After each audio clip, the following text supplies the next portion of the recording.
Yeah. We live. Monday night, no script, no stress. Crack one open. It's a Monday night. BS session. Screens glowing. No direction. Talking life. Talking record. Talking lessons. Free beer in the conversation. No notes, no destination. If it makes sense, we'll mention. If it don't, still a session. Started from a comment, now we got a panel. Cameras on opinion loud, chaos well handled. One says crypto, one says politics. One just showed up late, like what did I miss? Cat flying fast like a street parade. Somebody capping, somebody getting played. Old beef, new jokes, ancient stories. Monday nights turn nobodies into narrators of glory. No gatekeepers, no dress code. Just a mic and a broadband roll. Say your piece, let it float. If it land cool, if not, next note. It's a Monday night, BS session. Screens glowing, no direction. Talking love, talking tension. Talking truth, talking questions. Free beer in the conversation. No plans, just elevation.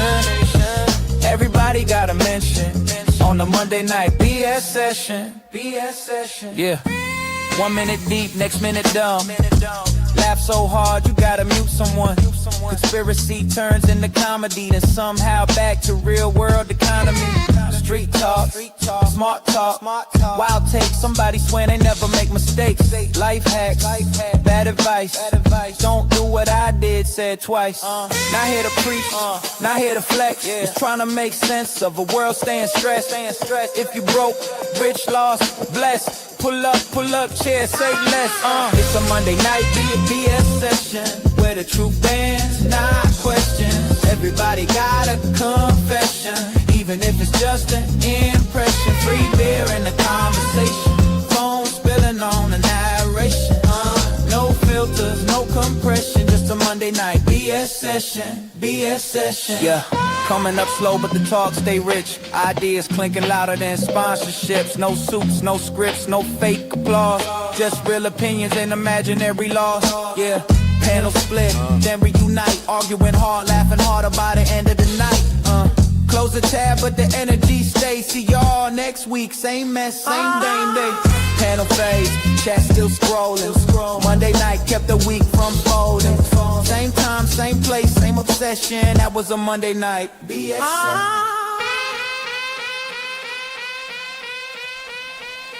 It's a Monday night BS session. BS session. It's a Monday night BS session. BS session. It's a Monday night BS session. BS session. It's a Monday night BS session. BS session.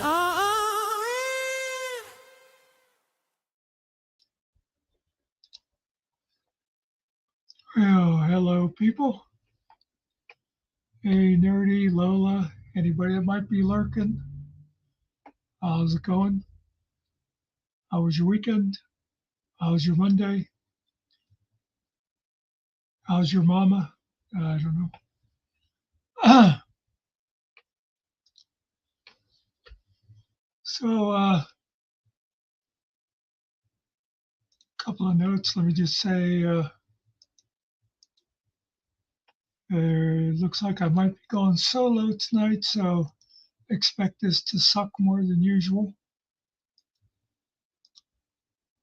Now, earlier today, if you didn't see it, Dr. Phil went live and did a thing where he showed how to make a video from beginning to end. If you didn't see it, you might want to go back and look that over. Anybody who's looking for some tips, he's planning to make that a regular thing, I think. Also, I'll mention later tonight, I think it's 9:30 Eastern Time, our buddy Spider Dog is doing a show dedicated to Star Wars for the May the 4th, you know.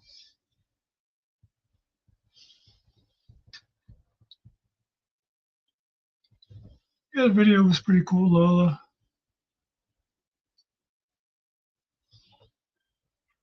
Um, if you go over and watch, if you just fast forward to the end, that's right near the end of it. He showed the completed thing. I think he said he's going to put the video up separately.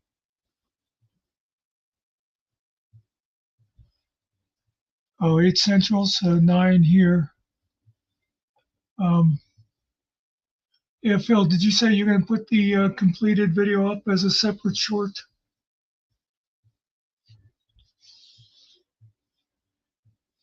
Um, in honor of Star Wars. I'll show you a short I put up earlier today.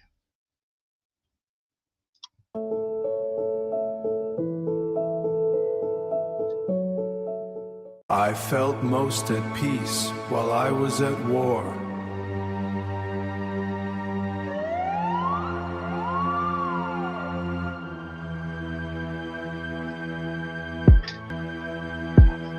I felt most at peace while I was at war. You are a fucking moron who never left the fob.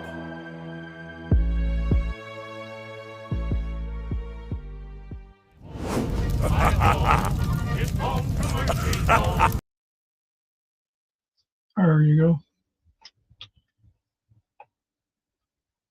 Oh, well, something in honor of a couple of anonymous YouTubers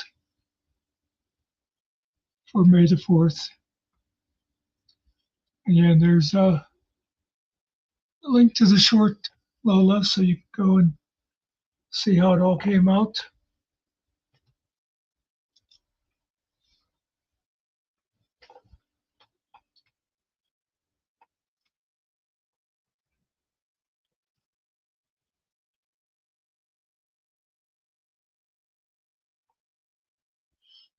Revenge of the Fifth. Well, of course, tomorrow is Cinco de Mayo.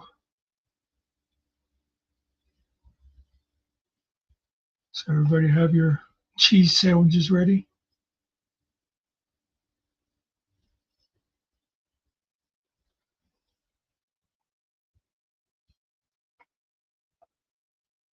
I do have one exciting thing. Anybody that can hang with me till 8 o'clock, I'm premiering my new outro. It's very exciting for me anyway.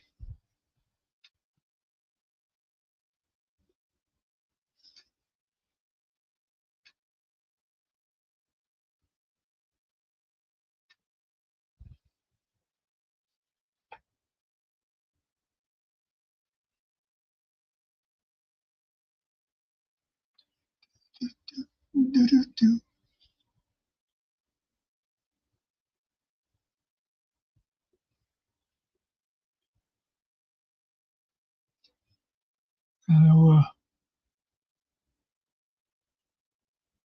Much about what's been going on out there in the world. Saw a thing where Trump is telling all the Republican governors that they should cancel elections until they can get everything gerrymandered better. Because that's the way the Constitution said to do things.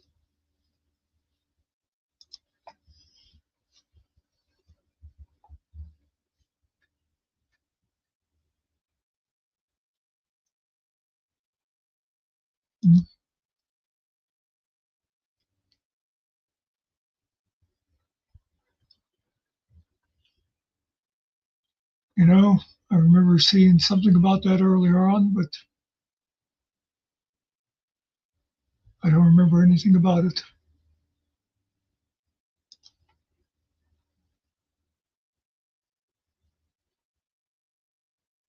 That Ryan she was married to.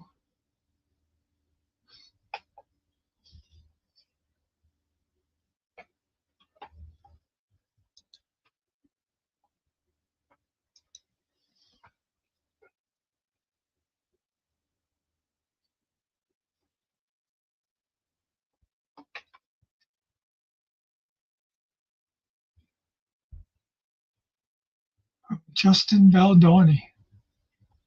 Yeah, I have no idea what that was about.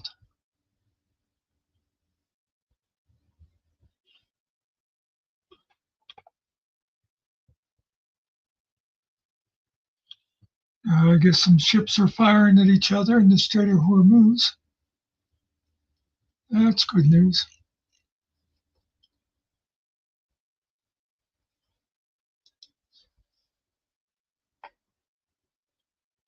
Okay, I was thinking she was married to him. Okay, but this was about something else. I like Ryan Reynolds.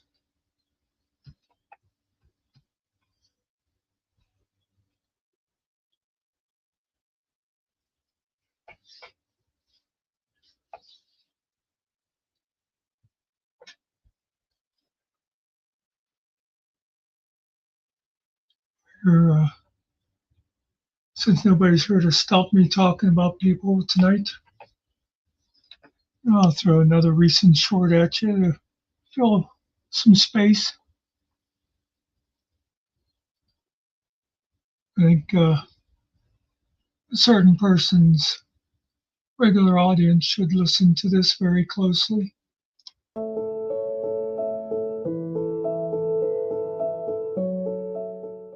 I don't know. Time is very illusory.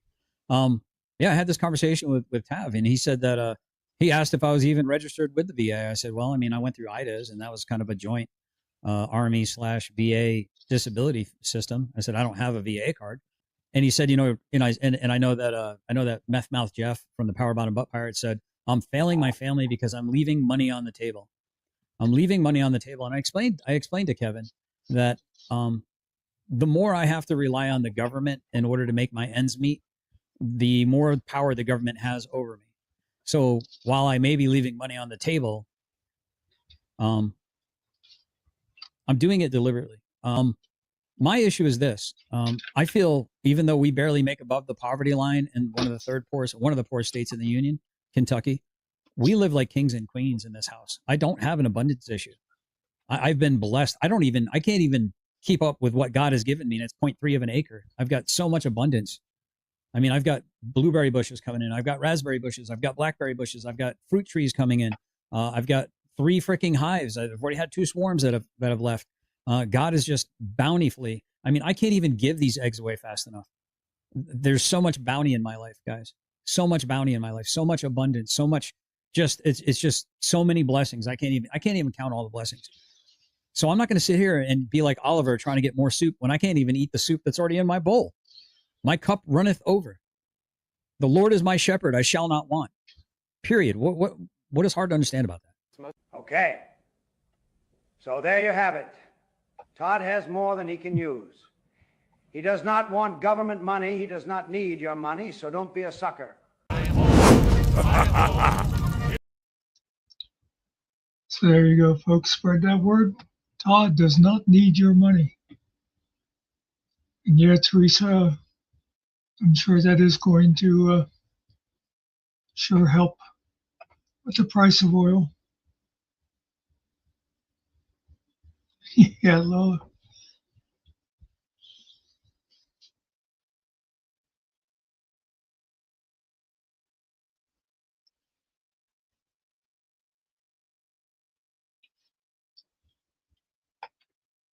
Yeah, I realize that's what I did wrong in life.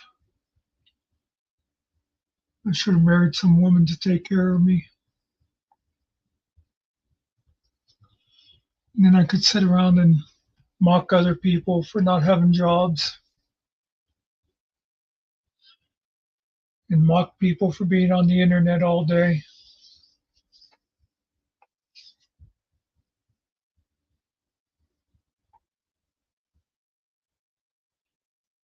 Yeah, Teresa, you escaped that. That's right.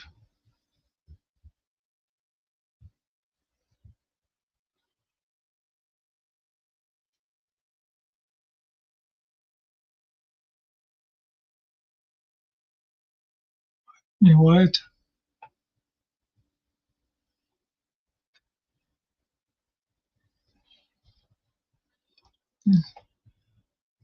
Mm,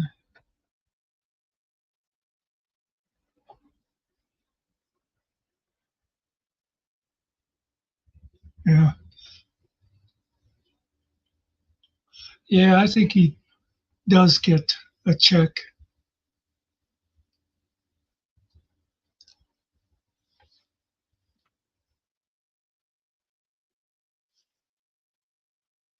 Yeah. Yeah, that's another good one. He'll sit there and talk about people smoking weed while he's sitting there sucking on whiskey. And, he doesn't take pills just the same as he wasn't running a raffle.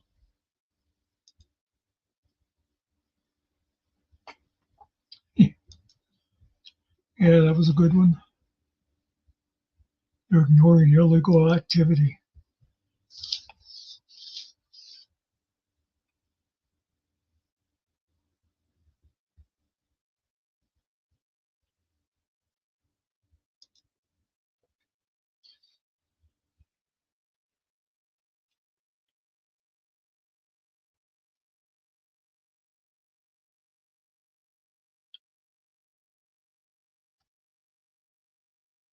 Of course, his big thing now is to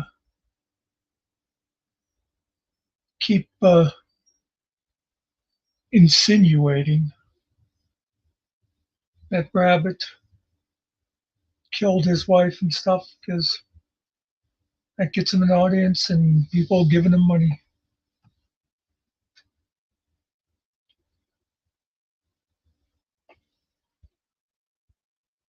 Who cares if he's being disrespectful?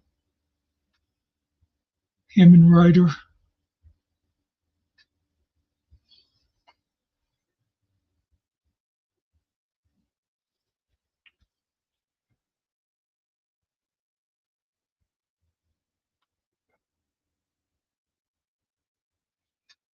Yeah, I got one more recent short for you.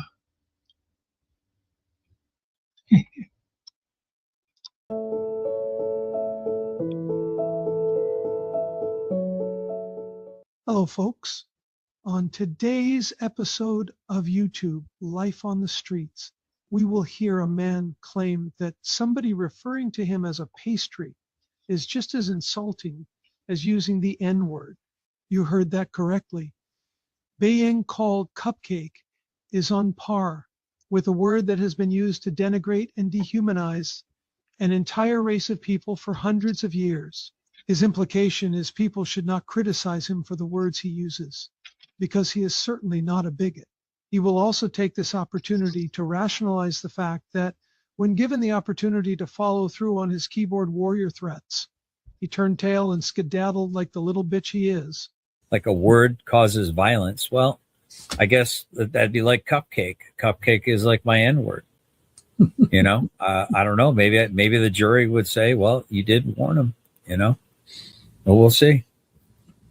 But, it's like, saying a word should not cause somebody to do violence to another person, right? It shouldn't, yeah, especially cupcake. I didn't understand the offensiveness behind it. I get it now, but still, I would blow it off. Yeah, I am gonna blow it off. Actually, I'll probably bring some frosting. But so the more I think about it, it's like me threatening to pop somebody in the mouth for saying a word how is that any different than somebody getting a pass to pop someone in the mouth for another word?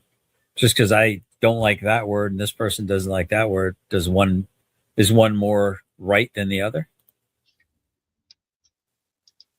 Words, yeah. Even the words that are well documented as hate words, racist words, bigoted words. At the end of the day, they are just words. Yep. So there you have it. At the end of the day, they are just words. So what have we learned today? Finkel agrees. One word is no worse than another. Todd is not a racist. And he certainly does not tremble like a little girl in a blizzard when he comes face to face with people he threatens online. Now, I will leave you with a little bonus clip. Thanks for watching. Remember to tune in to Laverne and Shirley on CBS next Wednesday at 8 o'clock. I will be guest starring as Cousin Guido from Buffalo. But Muckster, he likes vulgar people who say nasty things. And what does it fucking matter, dude? It does matter. It does matter because if we're not invited. No, but hold on. If the intent of inviting me was malicious on somebody else's part, what Correct. the fuck does that have to do with me, Chris?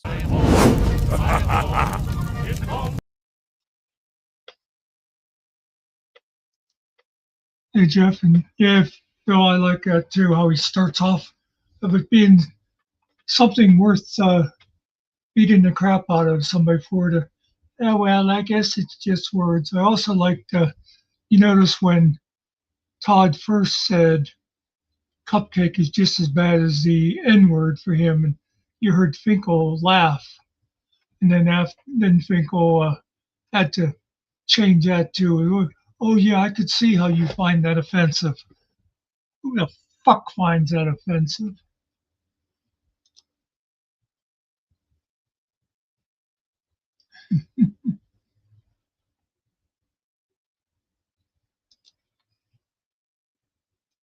Yeah, that's true too.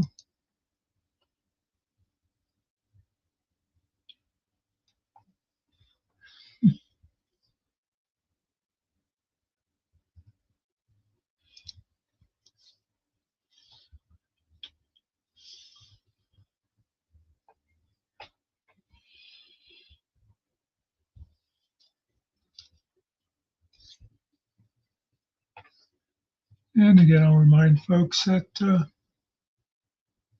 later on tonight, Spider Dog is doing his Star Wars show.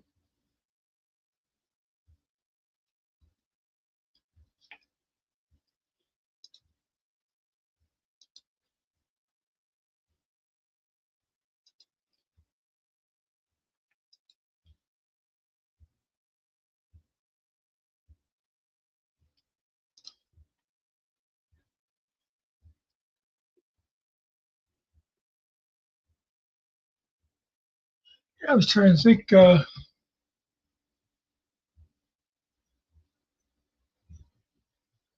don't think I've done anything featuring Jeff.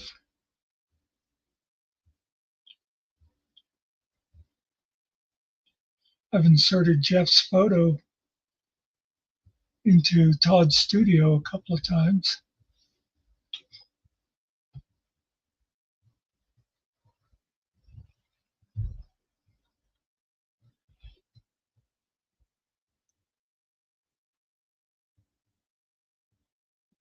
But then what will we ever find to mock Jeff about?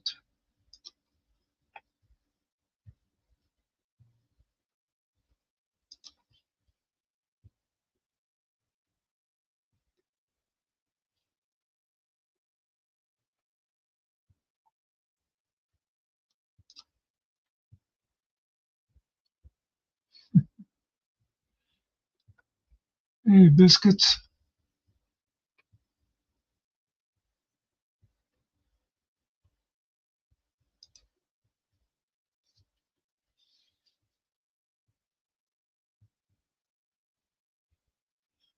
Oh, and there was back there ways, Gamer, did you say that one of those ships has the wrong cockpit or something? Because, I mean, that's taking nerd to a whole nother level.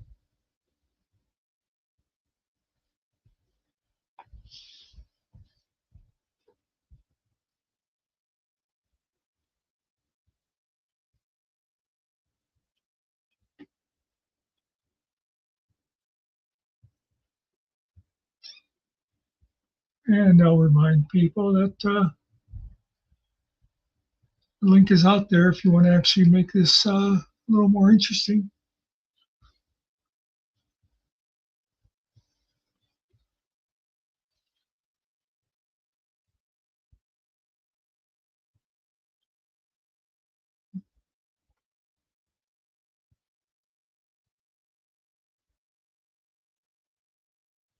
Yeah, good old inspection time.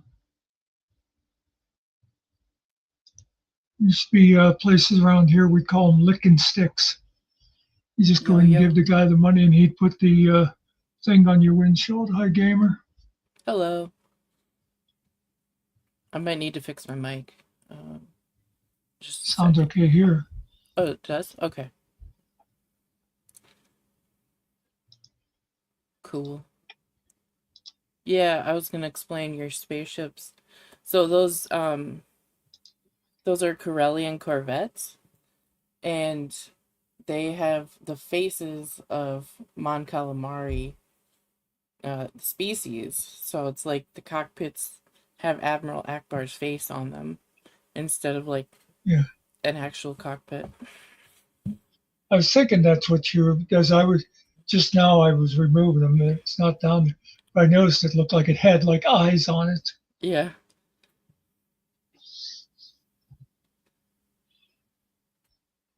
But yeah, I love calamari. Yeah.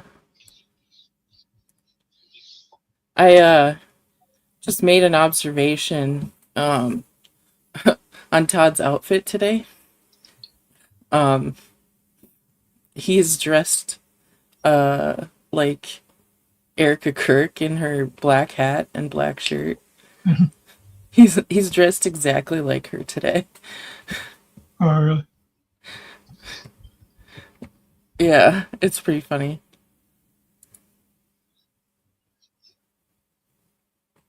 I think I clicked on him today, but didn't watch it for more than a minute or so.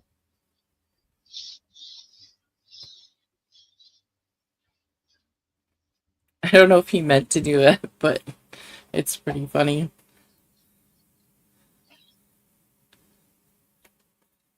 I don't think Todd ever means to be funny. Yeah, But we all probably get not. laughs. Oh. Bill. Hey. Hey.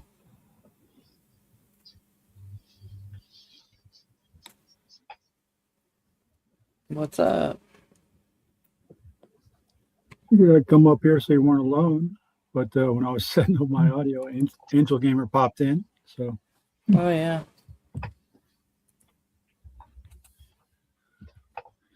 Not much. So, Not much going on.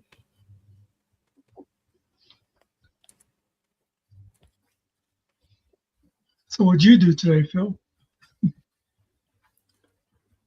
I forgot. I don't know. What did I do today? Oh, I did live. Thanks for the help. I appreciate it. Got me through it.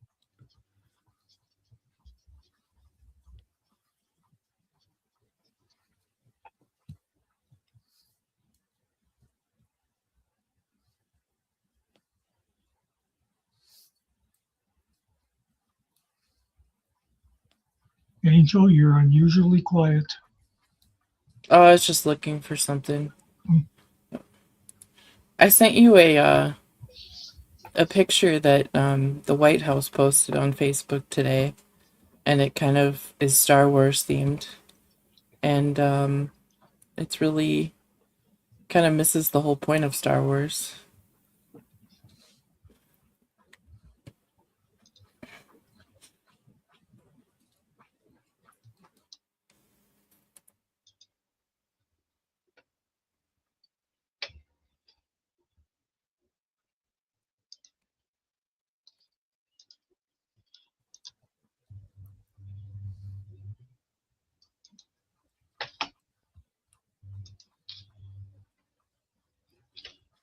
I swear sometimes I cannot find the download button in there and I have to copy the.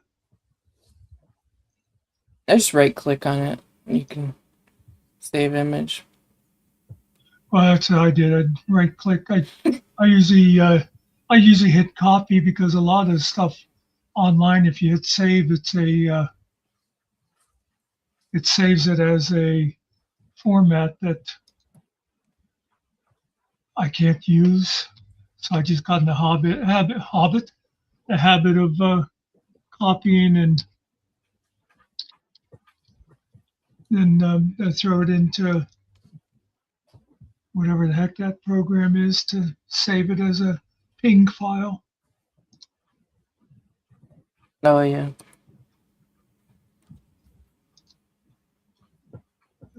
Let's see. Where's my tab?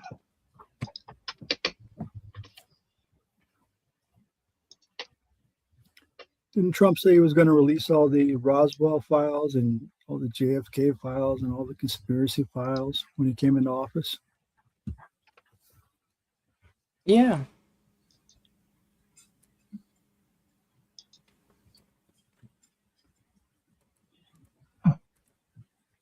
Guess he got some of the JFK stuff out, but the other stuff we're still waiting for.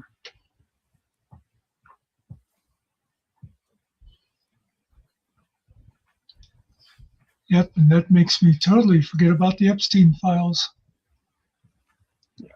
Kind of still waiting for some of that too.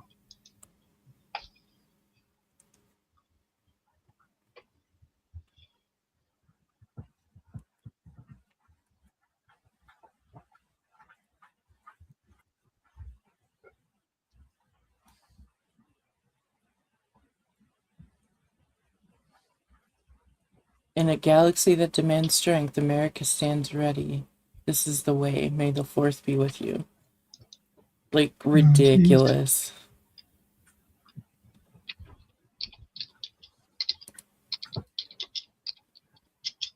At least he's having fun with it. Yeah.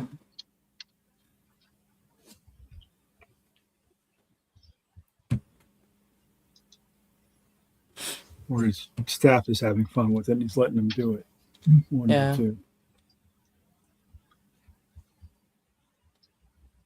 I like how Iran's been trolling the hell out of them with videos. Yeah. But it's like, no, you're the Empire. Sorry.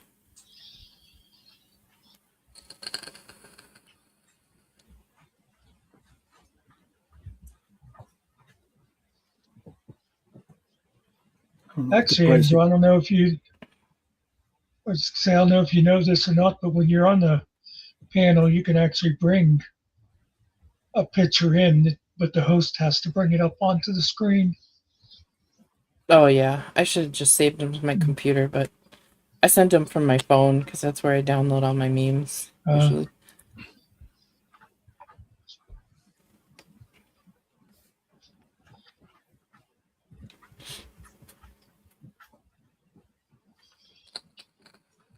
Price of gas around where I live is about $4.30 right now, up from $4 last week. I think it's still under 4 here.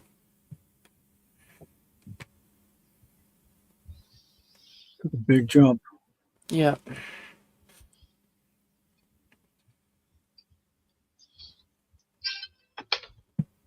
I'm not sure what ours is around here.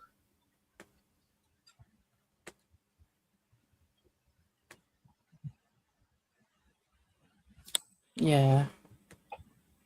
Honestly, my car is out of commission right now, so I haven't even had to put gas in it in a long time.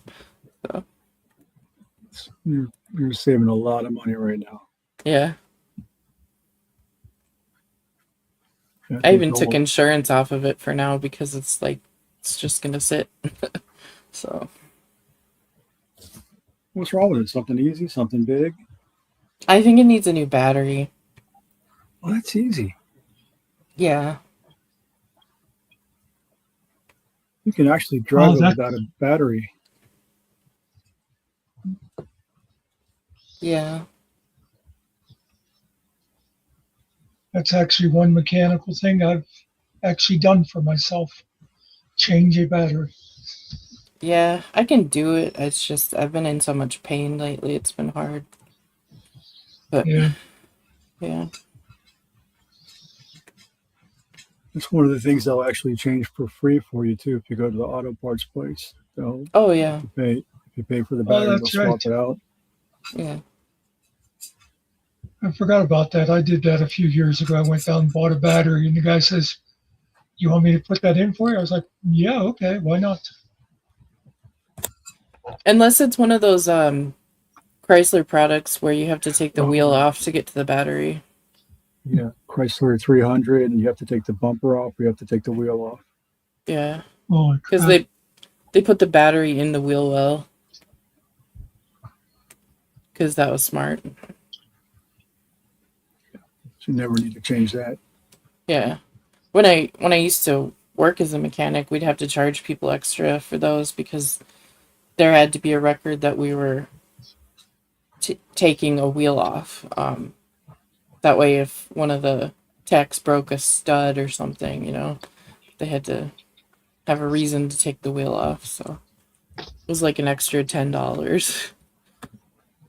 Did they do that on more than one model? As I just know the 300 that they did that on. Yeah, the Stratus, the Dodge Stratus, I forget what the Chrysler equivalent was, but it was the same. Yeah, that's a bad design. Yeah. Yeah, that's the kind of stuff when I was in electronics school, that was always the running jokes about like electrical engineers in that case, but engineers in general is they draw everything out so it looks really nice on paper, but then it's not always real practical. Yeah. My favorite car to work on was my 1990 Buick LeSabre because there's just so much room in the engine compartment. Everything was so easy to get to. Even with a V6. I loved that car. It was so comfortable.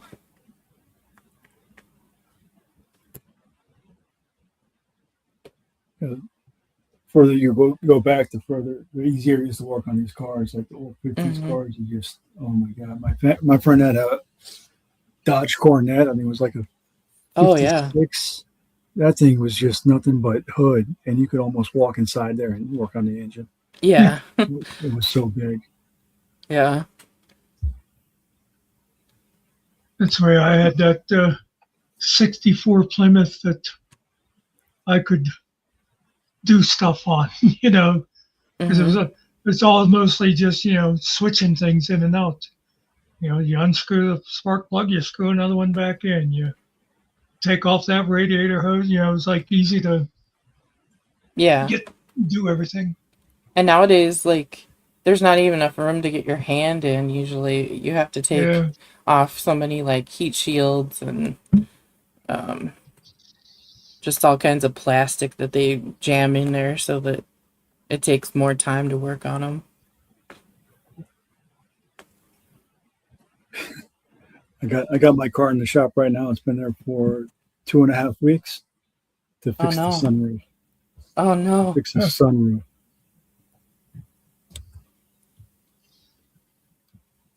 It's a warranty, but just it's just ridiculous how complicated everything is nowadays. Yeah.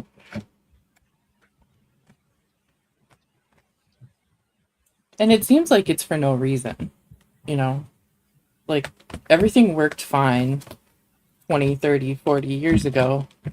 It's like they just added more stuff to make it so that you'd have to go somewhere special to get it worked on.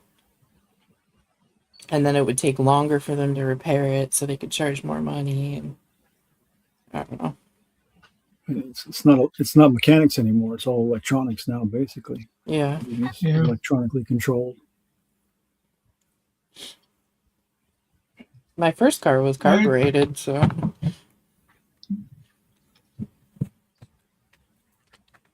My dad had an Impala around that year. I can't remember when for sure. Nice. My second car was carbureted. It was a 1977 Corvette.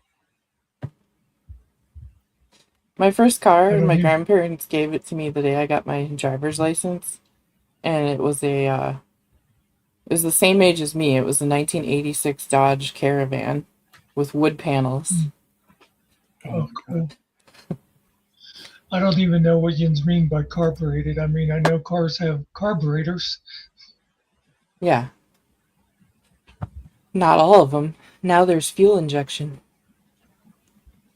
Oh, so you're saying they were okay. So you're saying there was pre-fuel injection. Yeah. Okay.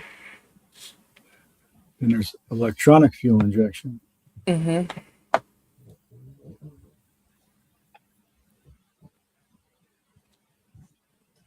changes. Turn and face the change. Don't get me started on Bowie.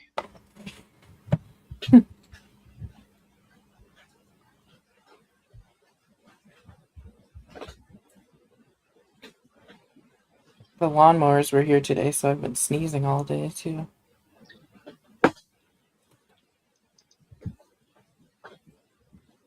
Lola, when they first said about being carbureted, I was thinking about carbonated beverages. So, Oh, you know, speaking of me being very bad at that kind of stuff, I always remember several years ago, a bunch of us were going out to dinner, and I rode with what the hell kind of sentence was that? I rode with a friend of mine, and she wanted to stop on the way at a Lincoln dealership because she was going to be getting a new car in a few months. She wanted to look around. And I always remember we're out there walking around the lot, and the salesman comes out. And the whole time he keeps looking at me like, well, what kind of thing you looking for? Well, this has that, and this has. And finally I said to him, first of all, the car's hers. And secondly, she knows a lot more about that shit you're talking about than I do. Whenever she comes back to buy, I have a feeling that it's not you she's going to talk to. yeah. It's one of those things, where they just assume the woman doesn't know anything. Yeah. That happened to me one time. I went to get my drums machined, and they were like, okay, we'll get that done for you, and we'll take a quick look. I go to pick it up, and they're like, well, we noticed that your car has a misfire, and so we need to do new plugs, new wires, everything for you. Otherwise, your car's not going to run anymore. And I said, no, it was not misfiring when I brought it in. And I went and looked under the hood, and they had switched one of my plug wires around. And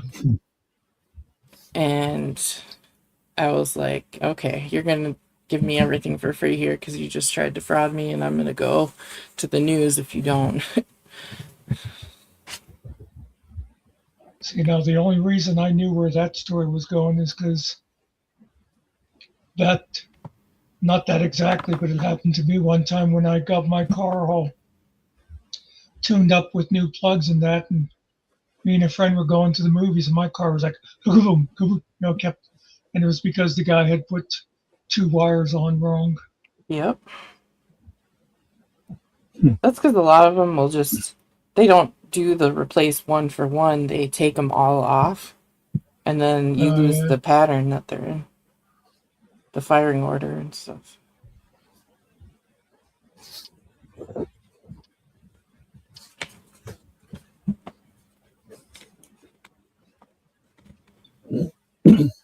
They should know where they go when they take them off. They should mark them, or when they take them off, they should have the program that tells them which one goes where. Yeah. Print out, or what, I forgot what they called that. I haven't used that forever.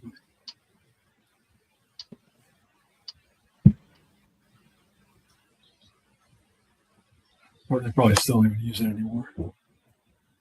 Put it in the car, you put it in the repair, it gives you the printout on what to do. I forgot. I used to have a mechanic. He's retired now. Of course, I'm not driving now, so it doesn't matter.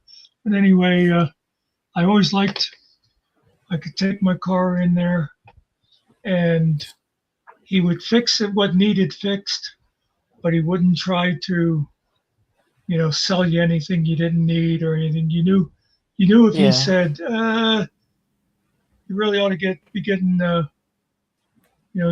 new brakes or whatever, you knew you needed them. Yeah. That's how my dad was too.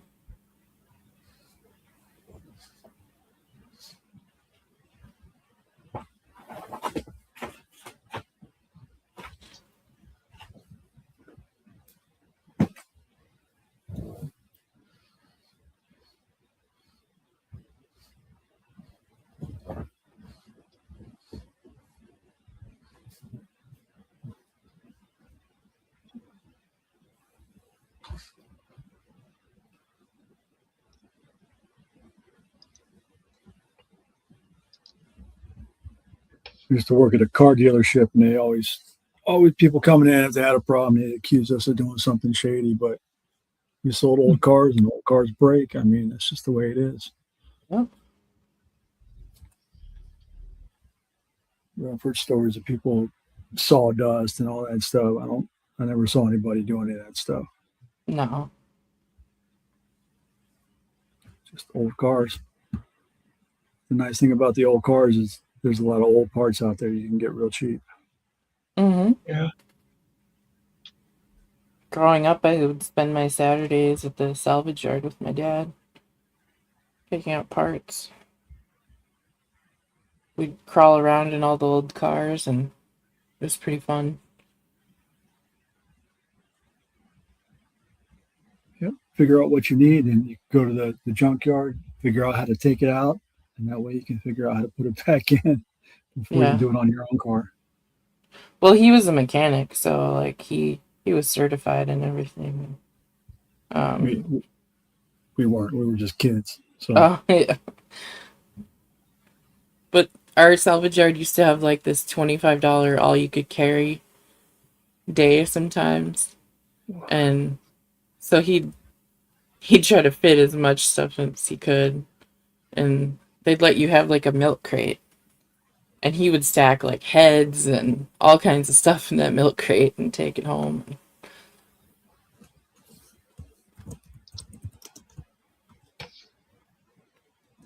So I just got a semi-interesting email.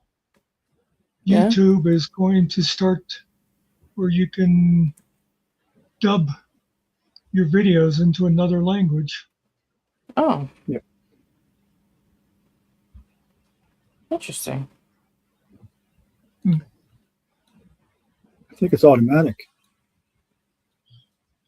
Well, yeah, it said auto dubbing. I assume that means, though, that you would click on something. I wouldn't think they would just do it to everything.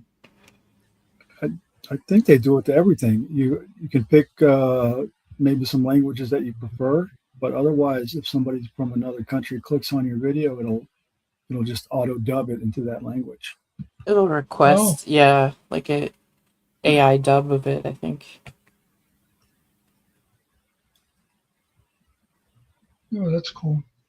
Yeah. I don't know that I'd have any use for it, but I could see that being useful, especially on big channels. Yeah.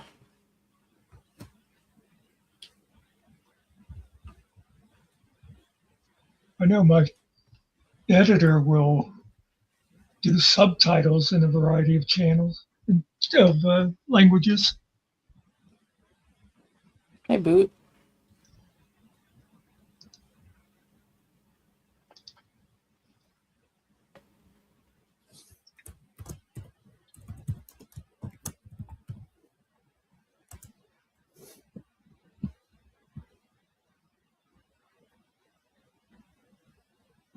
Of course, the subtitles and captioning is always a little interesting with the AI.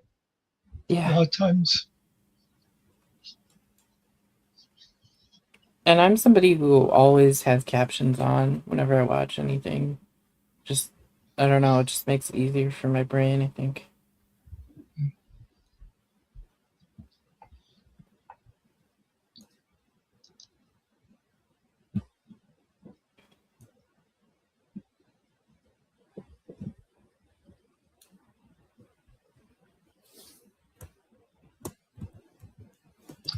I never know if Tart has Tart. Oh my God.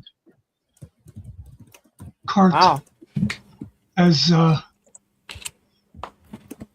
done a typo, or she's using that strange foreign language of hers. I don't know what she means by great tut. I mean, I think I know what she means. I just don't. I never heard that before. By what? She said he did a great tut, and I assume she's talking about his instructional video. Oh. Maybe short for tutorial? Maybe. Ah, Yeah, glad she liked it. I have to go back and I'll cut out some of the dead space and shorten it up and make it to about 30 minutes or an hour, since it was over an hour. But there's something else I'm going to be working on. It's Boot driving his car. Oh, nice. Oh, where's that Boot driving his car? Which one is the real Boot? I don't know. We'll have to ask this Todd. This one looks like a pussy, so I think that's Boot.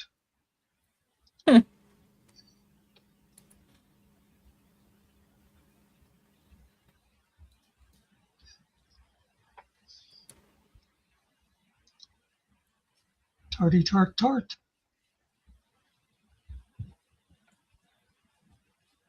Alan.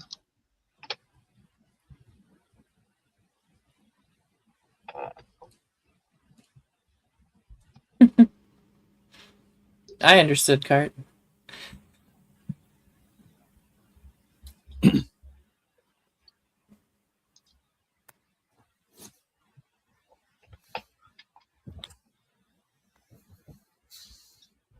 Muckster was probably singing the King Tut Steve Martin song in his head. You saw it. Actually, it didn't occur to me until you said that. Now.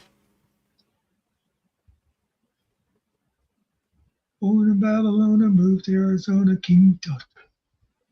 Yeah.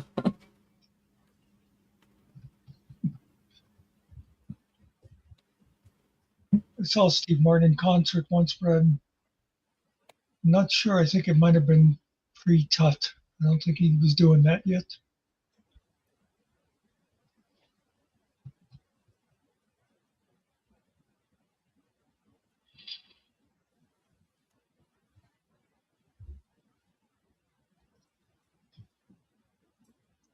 Oh, in my mind, Lola, yes. Yeah.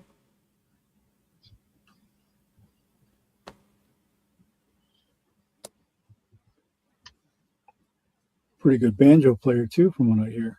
Oh, yeah. Yeah, he actually has a little three-piece band or something. I can remember him going on like Letterman that sometimes. Mhm. They were good.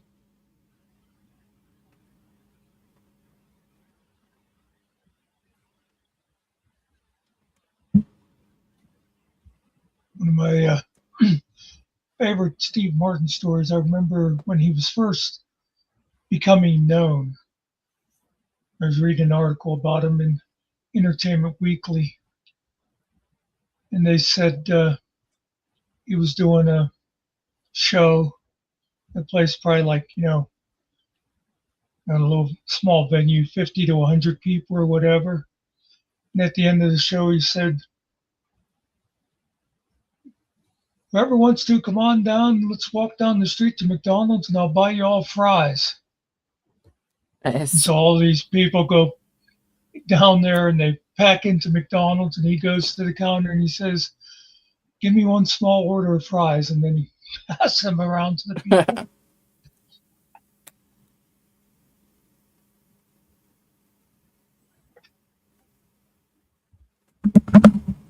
Did he send them back because they weren't hot enough? Yeah.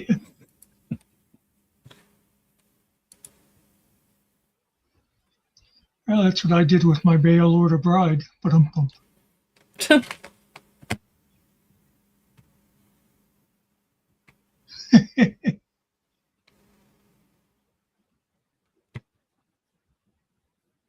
I'll be back in a minute. okay.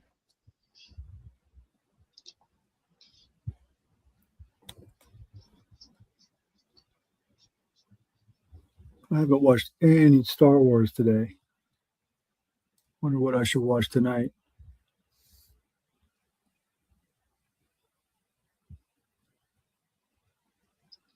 Well, please don't be Spaceballs.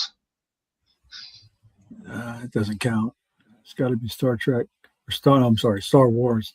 Yeah, I'm Star Trek. Who was doing that the other day? Somebody was. Oh, I was like, too. Like, it seems like I don't run into those real nerds as much anymore. I think people are kind I used to love to do things like with someone be talking about Star Wars, and I'd do the Vulcan hand sign, live long and prosper, and that, and it would just drive them nuts. Or vice versa, when you had a Trekkie, you could, say, use the Force, and they'd be like, that wasn't Star Trek. Well, I like them both, so we'll stick to Me each too. one at their times. I like to watch the original episode. What was the original episode 3 or whatever first? 4. 4, yeah. Yeah. Say 3, yeah, 4.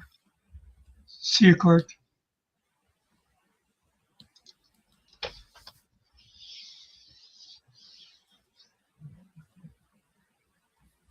Who knows? Maybe watch the whole thing. I got time. It's been a while since I watched it, so. Yeah, me too. I was thinking about that not too long ago. I was watching the original trilogy.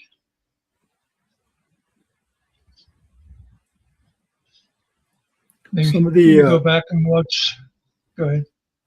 You say some of the series are pretty good too. I watched some of the Disney series Yeah. they made, like The Mandalorian. That was pretty good. Yeah, I really Some like of them- Mandalorian. Some of them weren't so good, but they do a good job. Maybe I'll go back and rewatch 1, 2, 3. Sometimes stuff like that, if I watch it years later, I think, okay, this doesn't suck as bad as I originally thought.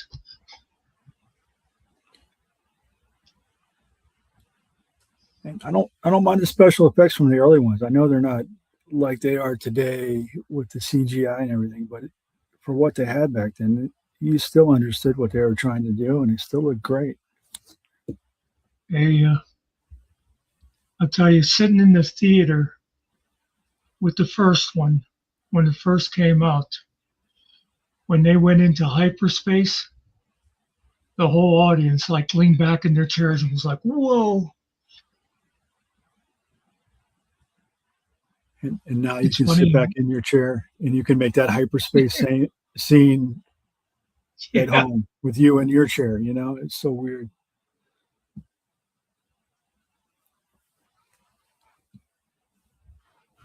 It is funny, like if you look now too, you can sort of see the when they're showing like the Millennium Falcon going or whatever, and you can sort of see the frame by frame progression. It's not as smooth as they would make it today. That's the way they did it up until, I want to say, almost until the 2000s. They had models even for Star Trek. Everything they did with the Enterprise was a model for the most part. So it worked. I still like to watch some of those old like early 60s type sci-fi, and that with the you see them with the oscilloscope there on the dashboard that they're pretending is some kind of a fancy scanner or whatever, and it's just fun to see them. It works. The rubber costume monsters.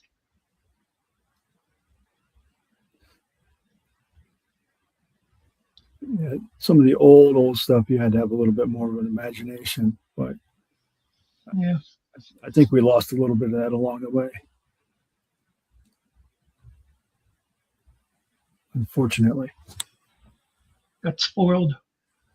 Yeah, even reading books. People don't read books anymore, and they can't visualize the books anymore. They have to see the movie, and losing our creativity as a people, I think.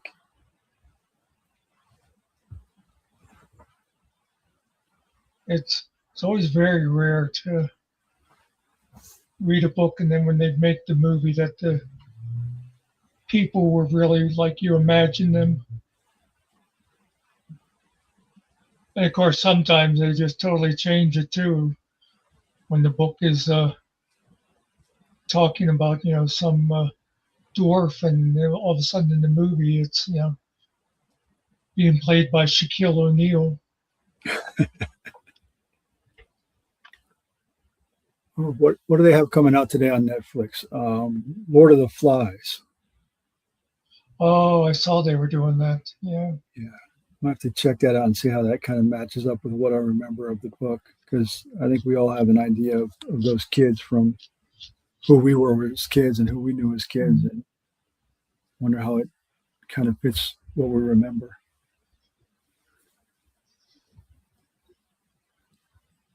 Could be. I think they good. might have done an old movie on that already. I think they did one in the 80s.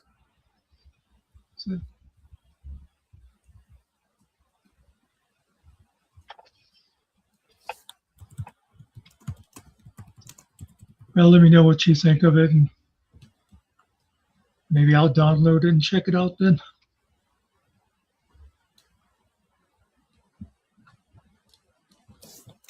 See if they did a movie before. I'm checking it out. 1990, they did one. Yeah. Yeah, which was 36 years ago. Oh my God.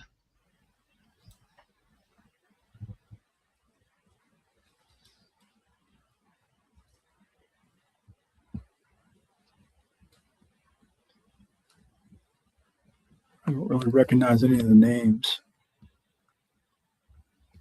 Balthazar Getty, Chris Fuhr, Daniel Pipoli, James Badge Dale, Andrew Taft, Edward Taft.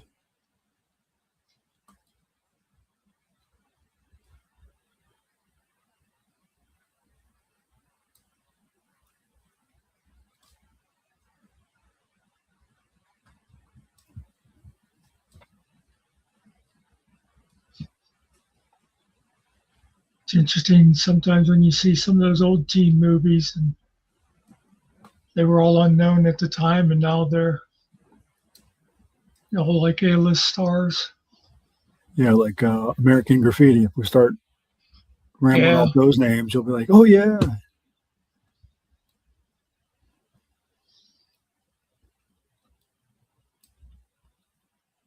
Or Stand By Me, I think, had a few people in it that are very famous now. Pretty much all those 80s John Hughes movies, a lot of them went on to be big. You had the Brat Pack. Some of them didn't go anywhere, though. I think they went on, they did those movies and they kind of just died off, like Molly Ringwald. I don't know what she ever really did after those movies. No. Ali Sheedy hung around for a while.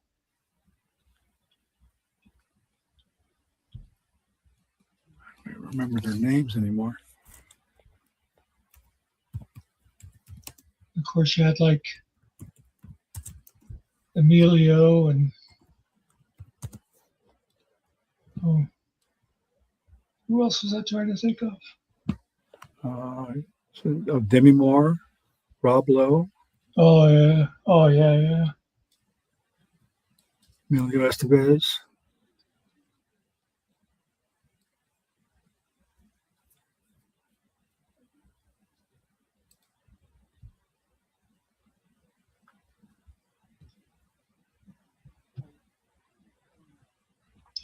Lola said Molly Crit, Hollywood, Molly Ringwald.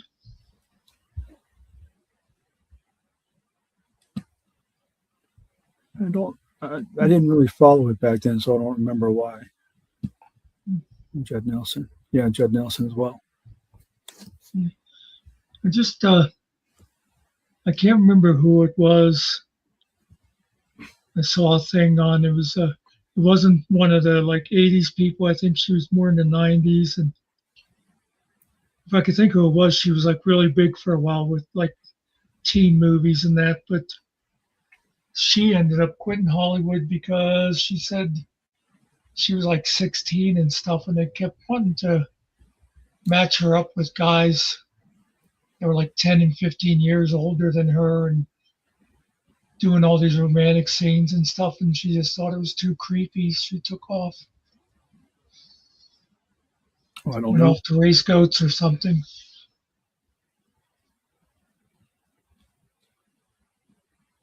That's something I always think is funny when you watch a movie, and a lot of times there'll be somebody who's big, like I don't know, Stallone or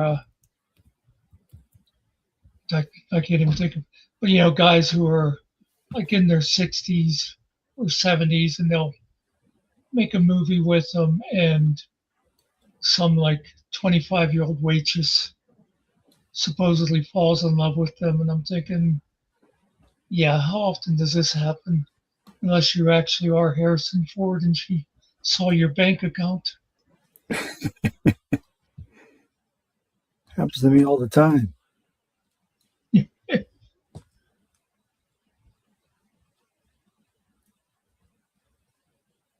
Yeah, Brooke Shields, yeah.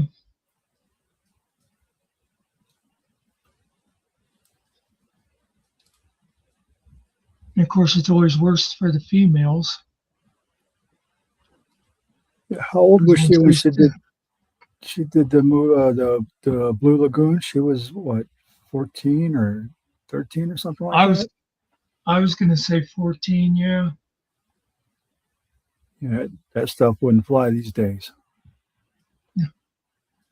Not even for artistic sake.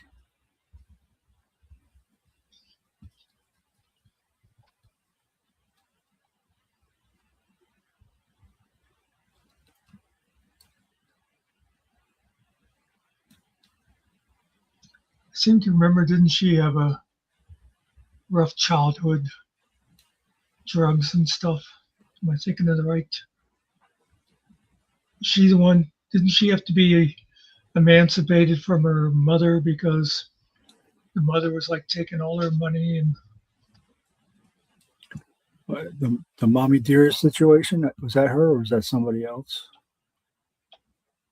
well, the mommy dearest was Joan Crawford. That's the one they did the book and movie about. I don't know too much about Brooke Shields. She's older than me, so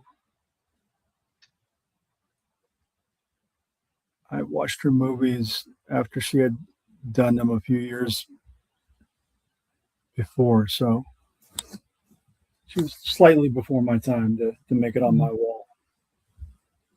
Yeah. I just saw something a week or so ago, and I think it was like the cast of Young Guns, which was also a lot of those same Emilio and guys of that age. And it's like, holy crap, those guys are all like 60 years old now and stuff. And you keep thinking of them as being, 20 years old or whatever. Yeah, funny how we remember people at their peak, and then Yeah. Charlie Sheen, how old is he? He's got to be 62. If you picture him in your head, you still see Charlie Sheen as a 30. I couldn't see him at 60 no matter how hard I try. Yeah, except if you saw him in person, he probably looks 80. Yeah, I'm saying with all the drug use, he probably does look 80, and he's Yeah. got a couple conditions that don't bode well for his body. It's always interesting when you do that in real life, and you'll meet somebody and they'll be like, we couldn't possibly have graduated together because you look 10 years older than me.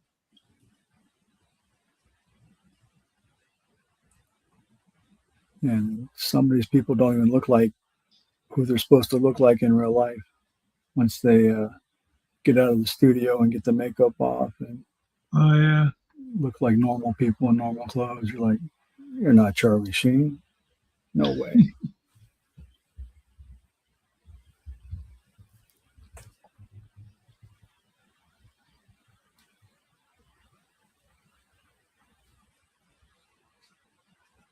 I didn't see that documentary, Lola.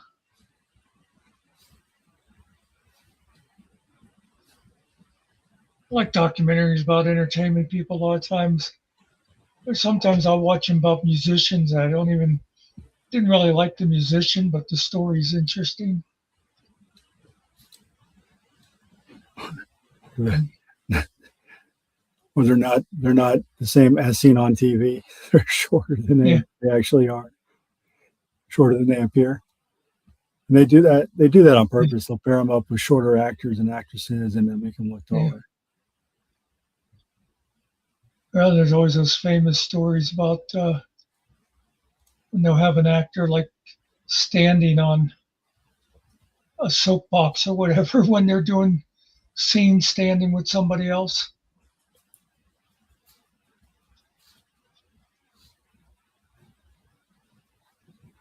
Hollywood magic.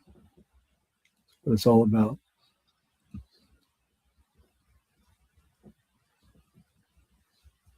And now these actors and actresses are selling their digital rights so that people in studios can go in and just make movies without the actors even present. Oh, really? How crazy is that?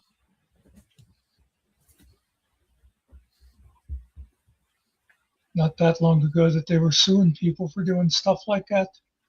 Well, I guess they figured they can make money, so it's okay. And, actually, that's kind of the way it always goes. When, like I say, being 100 years old, I've seen so many changes in technology, but it's kind of like I remember when videotapes first came out and the studios were trying to get that stopped. The video stores, they wanted to close the video stores because they were arguing about copyrights and all that kind of stuff. And then they found out that it was actually helping to sell their movies. So all of a sudden they were like, you know what? Let's us start making these things. Yeah, and look at them now. They went from Betamax to VHS to Laserdiscs to DVDs to now you can stream everything you want on your TV without even going outside. Yeah.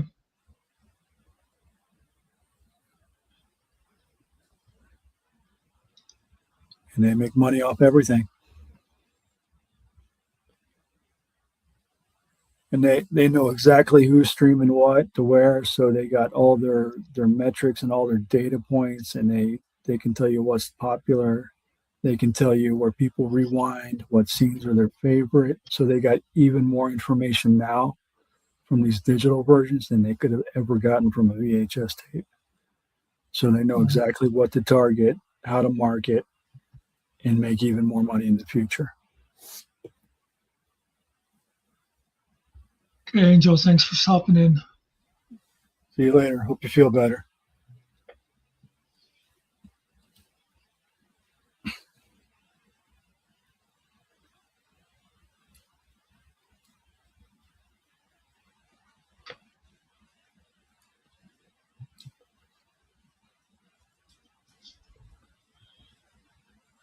It creates more jobs in the long run too, because now you got people processing all this data, collecting all this data, feeding it back into Hollywood, and it creates more jobs, more economy, more money. You don't have the video stores anymore because everything's robotic computer boxes out of Walmart, but you still have more jobs coming up, and the economy changes. But I mean, it's progress. I guess it's good. Yeah, the only trouble is with stuff like movies and music. It just makes it so it's so much more cookie cutter because it's like, oh well, you know what? People want a scene with a cat playing a piano or whatever, so let's make sure we put that into every movie.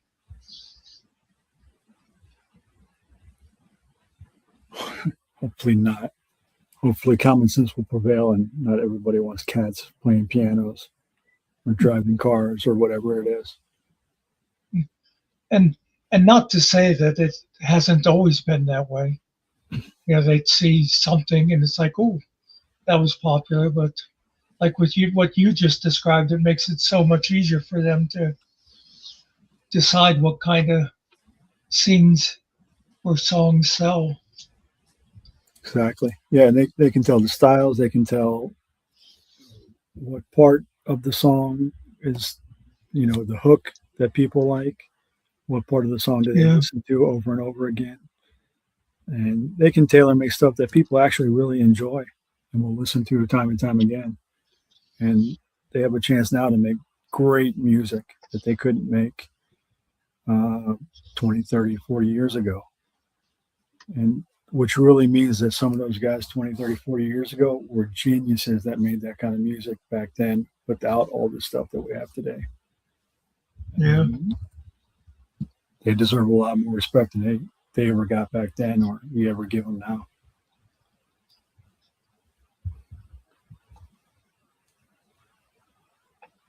Well, I can remember saying to Ariel a while back, he does a lot of the AI songs.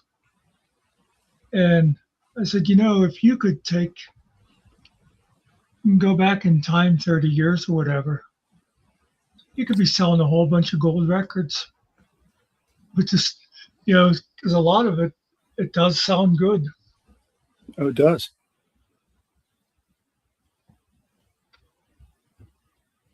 And again, it's the AI knowing what people want.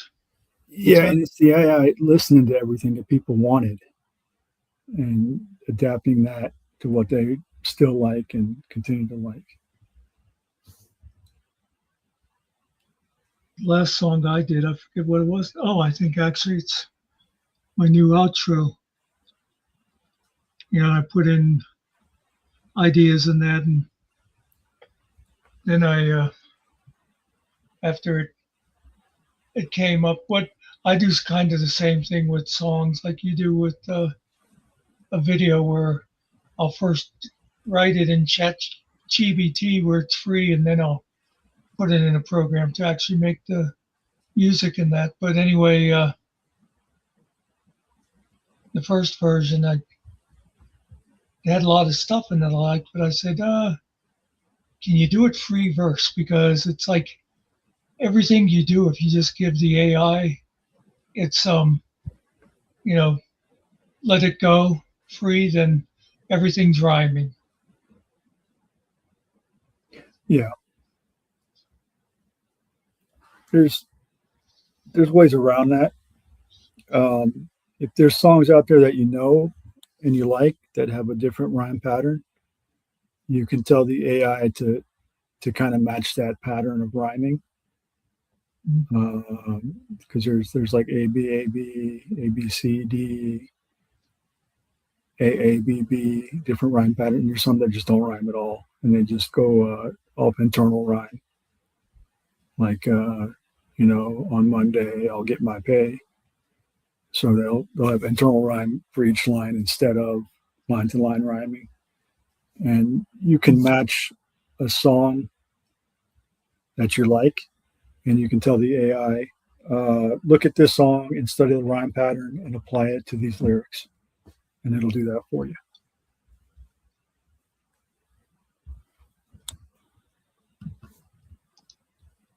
Does that make sense? Yeah.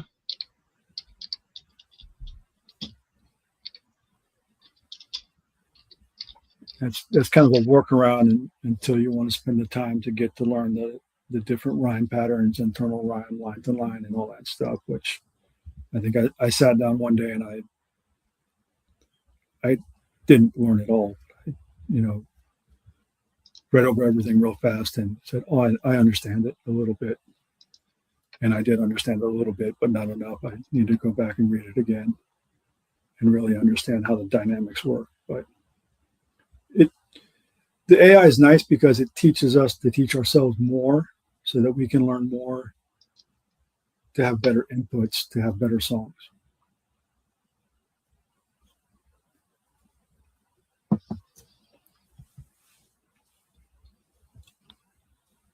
Well, the AI is handy when you want to write a song saying, Dr. Phil's an idiot. You know, Yes, it does all is. the work for you. Or happy birthday to the goat. Yes, yes.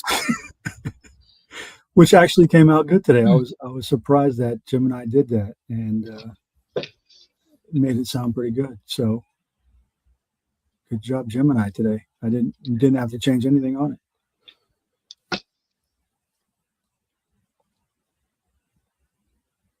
It's whenever Ariel does songs, and then he'll sit there and just like do it over and over and over again, making little adjustments. Yeah, I do that on some songs. The worst kind of song that I ever worked on, I only did one. It was like a Jimmy Buffett style song, and that took me forever because those songs make absolutely no sense, but they do make sense. But you have to read between the lines. They're just strange songs that have to be catchy and a little stupid, but they also have to make nonsense into everyday sense, if that makes sense. I noticed in your theme song you threw in the Lost Shaker and Salt.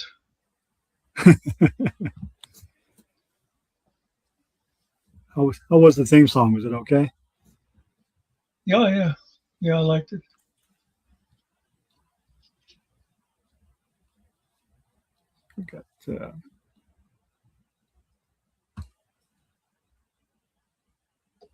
Got that Jimmy Buffett song I made. Let me see if you want to hear it. I'll download it on the video. And it took me a lot of credits. Yeah.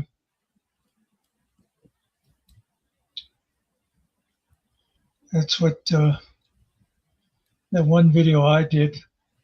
My thing was sitting on, I think I had like close to 30,000 credits or something. And I decided to do a full like 3-minute video. There's one with Finkel rapping. And then I looked at my thing and it's like, okay, I've got like 900 credits left.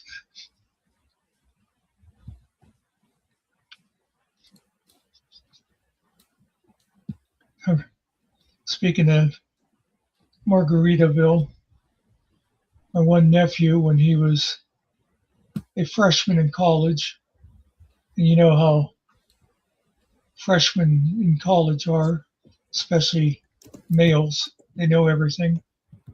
But he was home, and I think his mother said something. There was something about a song, and she said something about Jimmy Buffett.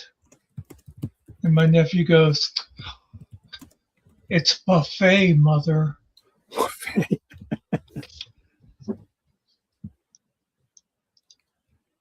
No, it's Buffett. He was right.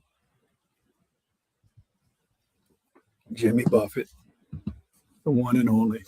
He was a genius, I think. Yeah. I really like his music. It's just something about it. Well, let's take a listen to this.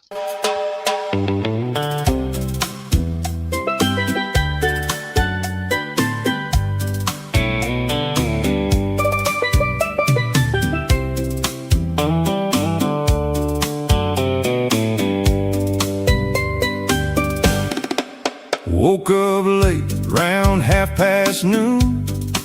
Sunlight hitting like the middle of June.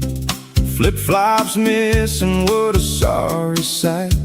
Keys doing laps in the cooler from from last night. Boats rocking gentle, tied up with the tide. Fired up the outboard, nowhere I gotta hide. Neighbor Jerry leans over, coffee in his hand. I just grinned, Jerry, I'm just sticking to the plan. Got nowhere, I gotta be in time on my side. Salt air in my lungs and just here for the ride. Shrimps on the grill, sizzling slow. Mango on the side, your beach shoveling snow. When the shrimps are pink, we pass them around. Paper plates on the cooler, don't you let them touch the ground. Taking it easy, just a maroon man in a coastal haze. Shrimps on the grill, as good as it gets these days. Boys on the shoreline looking for bait. Tourists in line for a table they're gonna hate. An old salt swinging his detector through the trash. Pawn shop jewelry for some easy laundry cash. Pretty lady strolls in, fancy shades and a smile. Probably running from a husband or a courtroom trial. Poured her a double, heavy on the lime. Said, darling, take it slow, we're just trading in our time. Shrimps on the grill, sizzling slow. Mango on the side, your beach shoveling snow. And the shrimps are pink, we pass them around. Paper plates on the cooler, don't you let them touch the ground. Taking it easy, just a maroon man in a coastal haze. Shrimps on the grill, as good as it gets these days. Maybe someday I'll find a tie and a watch. Trade these rum-soaked days for a top-shelf scotch. But today ain't the day for changing my ways. I'm stuck in the groove of these salt water days. Shrimps on the grill, sizzling slow. Mango on the side, shore beach shoveling snow. When the shrimps are pink, we pass them around. Paper plates on the cooler, don't you let them touch the ground. Taking it easy, just a maroon man in a coastal haze. Shrimps on the grill, as good as a day could go. Yeah, the tide rolls out, but it always rolls back in. Just like a coconut falling on a Floridian spin. You got the hot sauce, shrimps on the grill, taking it easy. Still haven't found those flip-flops. Guess I'll just get a new pair at the dollar store.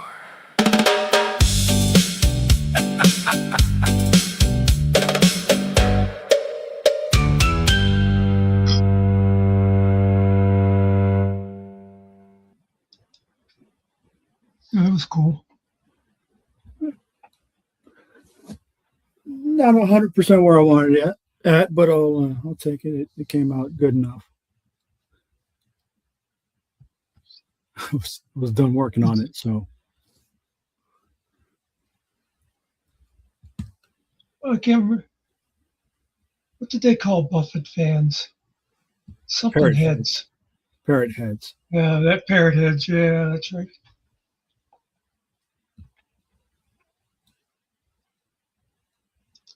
I think it captures the essence of his songs. Yeah,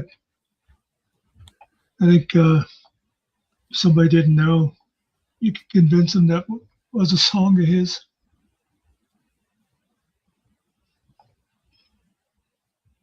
I think I got like 200 songs now on the other channel. So. Wow. And hopefully it doesn't get taken down like TV channel does for AI slop. It's the next thing coming to YouTube. I saw somebody saying something about them cracking down on some type of AI. Yeah, they're looking for. They call it AI slop.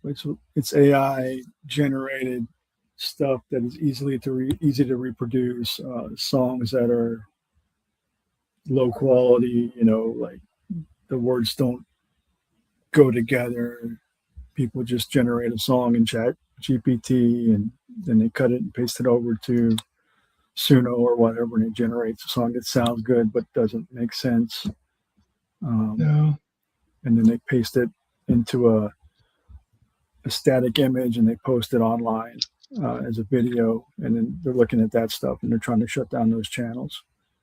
So you really have to make a video or put a small video at the beginning of your song, then have a static image, and then have constantly changing lyrics that are timed with the music, things like that, to avoid the AI slop tag.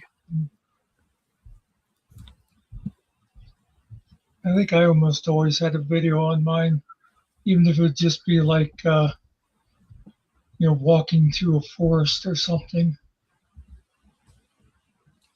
So maybe they won't go after any of the stuff I've got out there. I don't know if they're going after old stuff so much as new stuff that's being posted, and they're targeting the new stuff. It's like you post a lot of new stuff that's they consider AI slop, and that's when they start to take your stuff down. Like Tyrone Spearware got his whole channel kind of deleted because of it. Wow. But I hope they don't go after the old stuff and they just look at the new stuff. Because making videos is a pain in the butt, and I don't want to sit there and make 150 new videos.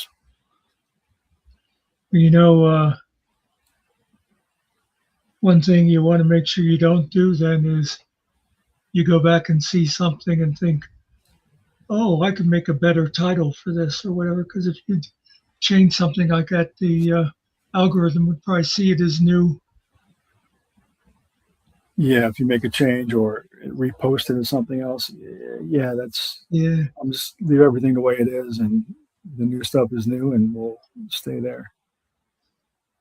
I haven't got any notices or hits or anything yet, so I'm good, I think.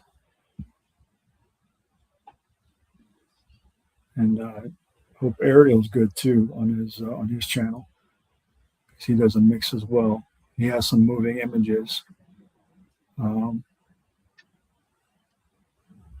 But I don't know what exactly their criteria is, and they don't really tell anybody what they're exactly looking for. So it's kind of a guessing game.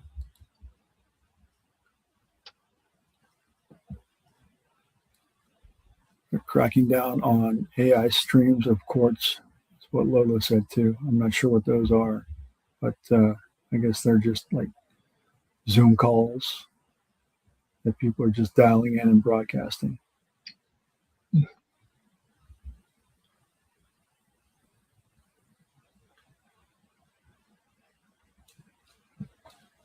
Well, YouTube doesn't want to have any garbage out there. It's got a lot of garbage, unfortunately, so.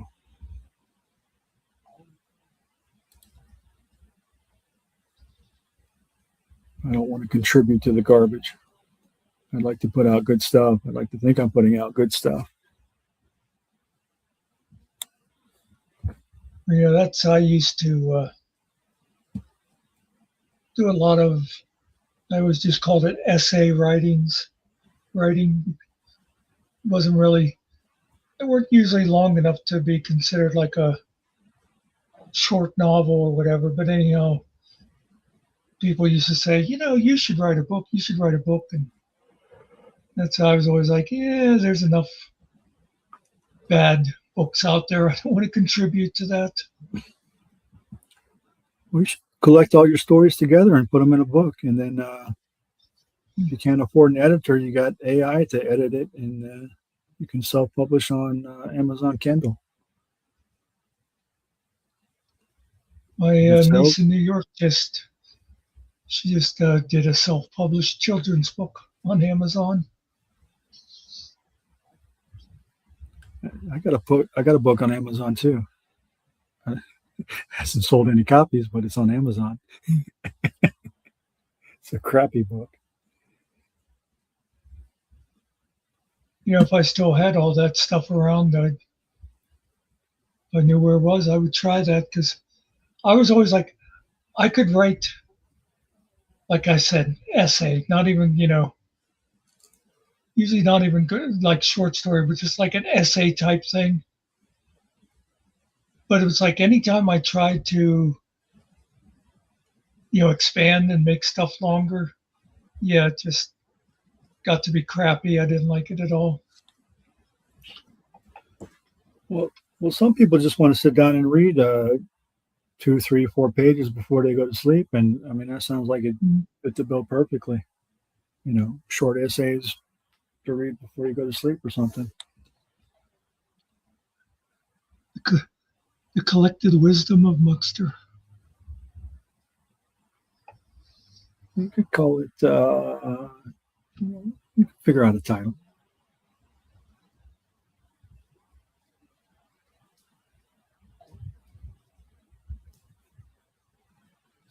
Muckster's muck. Muckster's muckisms.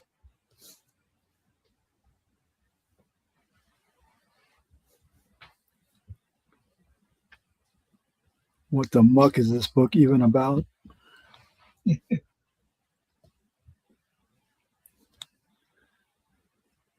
Yeah, you can write some more and fine tune it with the AI and have it correct your spelling and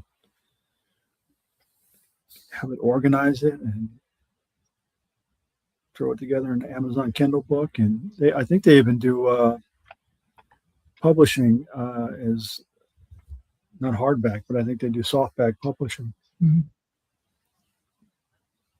Well, yeah, that's what, because my niece, I have a copy of hers. It's softback.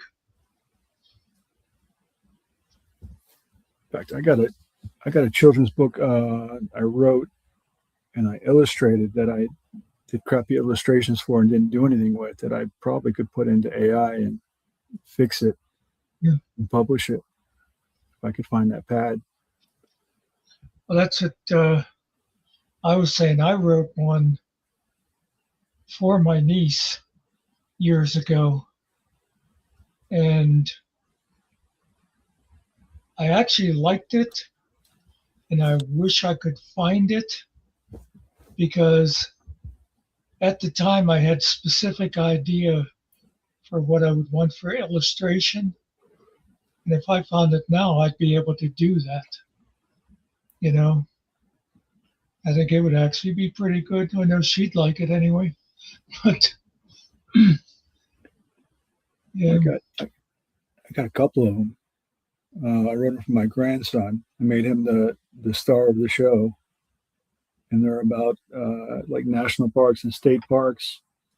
And he would go there and he would interact with the animals and learn about the different things at the state park, like if one had endangered species and then about the wildlife and the wetlands and all this different stuff at the thing. And he'd run into the park ranger, and park ranger would talk to him and the animals, and that's it. You would learn about the park through the kid.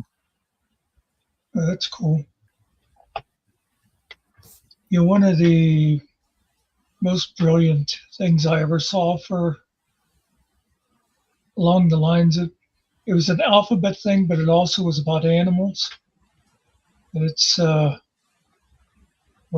40 years ago, because my the same nephew that talked about Jimmy Buffet,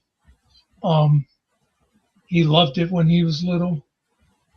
But it was from Toys R Us, and it was called The Animal Alphabet. And the thing I liked about it was like A, alligator, B, bear, but each one of the letters was an individual song. Usually when they do stuff like that, it's all like A is the alligator. It lives in the water. B is a bear. He lives in the forest. Every song is the same tune, same melody.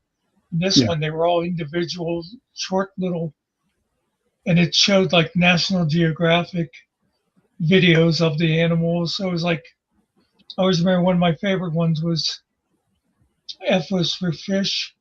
And then the one part goes, fish have scales, do, re, mi. So it's just like all the kind of stuff that, would just kind of go into that preschool mind that they wouldn't realize what they're learning. They're learning structure, they're learning sound, they're learning singing, they're learning vocabulary. Trick those little bastards into learning something. Yeah.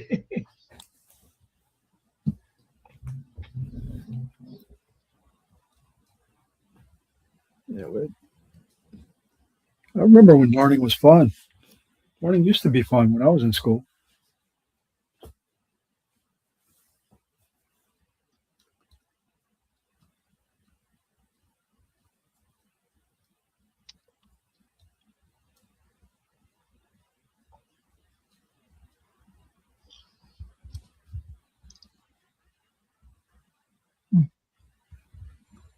The ghastly grum tinies.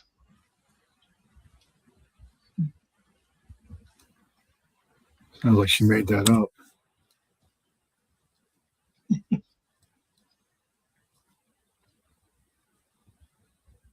Wow. So that's an old book. It's from 1963.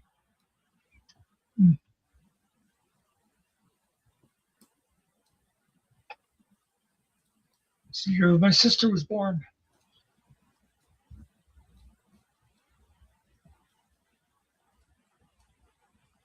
It's funny, I always liked school, but I didn't put any effort into it.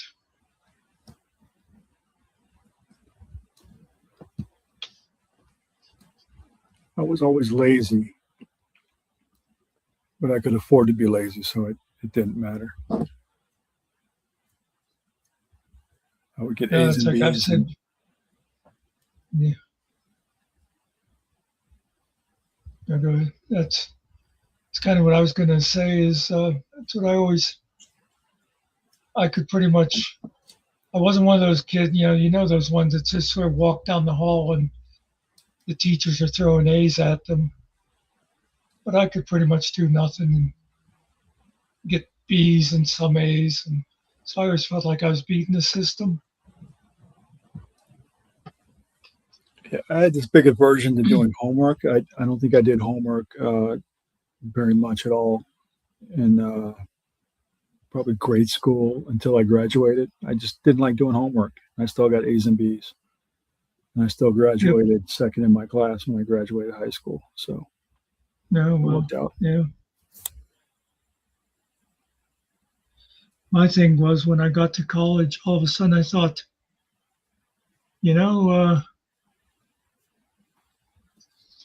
I wish I had learned how to study because it kind of, when I hit college, it wasn't so easy anymore.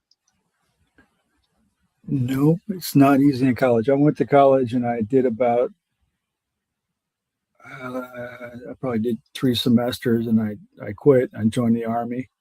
And then when I got out of the Army, I went back to college. And by that time, I learned how to study. And I was taking about 20 credits a semester. And I finished my first bachelor's in about 2 years. Mm.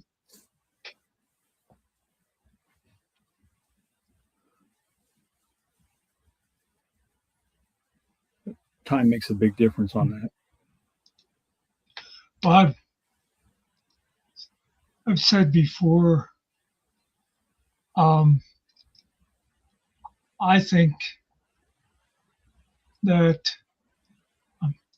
I know I'm talking funny because I'm doing something at the same time, but how Israel always had like 2 years mandatory service. I always thought something like that's not a bad idea. We wouldn't necessarily make everybody go to the army, but they'd have to do something right out of high school. And then I think by the time they'd go to college, they'd be more mature and willing to do the studying that's required, or they'd know what they wanted to do and stuff like that. Like a mandatory government service, like you can be in the army, or you can be a postman, or you can be whatever, an aide to a senator, or pick a government job. Yeah, 2 years. anything like that.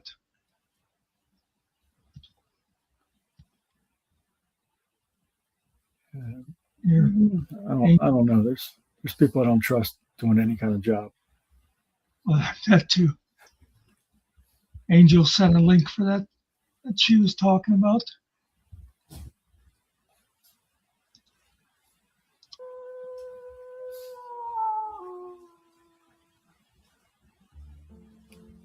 The Ghastly Crumb Tinies by Edward Gorey. Read by Aurora Rose. A is for Amy, who fell down the stairs. B is for Basil, assaulted by bears. C is for Clara, who wasted away. D is for Desmond, threw out of a sleigh. E is for Ernest, who choked on a peach. F is for Fanny, swept dry by a leech. G is for George, smothered under a rug. H is for Hector, done in by a thug. I is for Ida, who drowned in a lake. J is for James, who took by mistake. K is for Kate, who was struck with an axe. L is for Leo, who swallowed some tacks. M is for Maud, who was swept out to sea. N is for Neville, who died of ennui. O is for Olive, ran through with an awl. P is for Prune, trampled flat in a brawl. Q is for Quentin, who sunk in a mire. R is for Rhoda, consumed by a fire. S is for Susan, who perished of fits. T is for Titus, who flew into bits. U is for Una, who slipped down a drain. V is for Victor, squashed under a train. W is for Winnie, embedded in ice.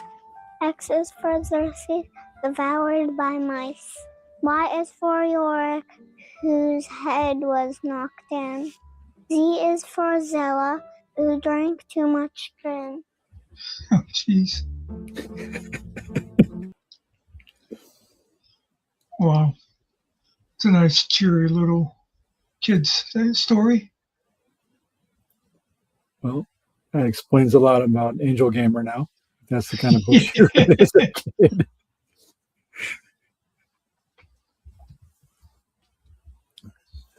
Now we understand her a little bit better.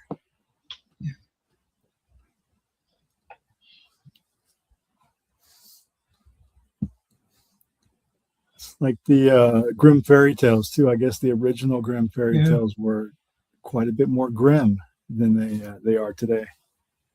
Yeah, a lot of them, they kind of got Disney-fied or whatever over the years. But in the originals, it was like a lot of people getting hacked up by axes, and or the kids don't escape from the witch. They're stuff like that. They were grim. They were meant to scare children into obedience instead of entertain them.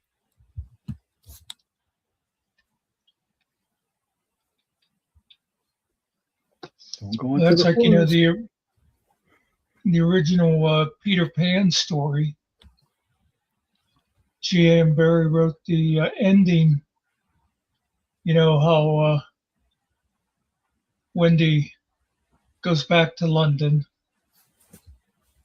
and then years later, Peter Pan goes to visit her, and he gets mad because she grew up and has kids, and he kills Wendy and kidnaps her kids and takes them back to Neverland. Yeah, I didn't know the original story. I just knew that he was a darker character. I didn't know about all the killing and the kidnapping. But I can see that. You can still see the darkness in the Disney version too.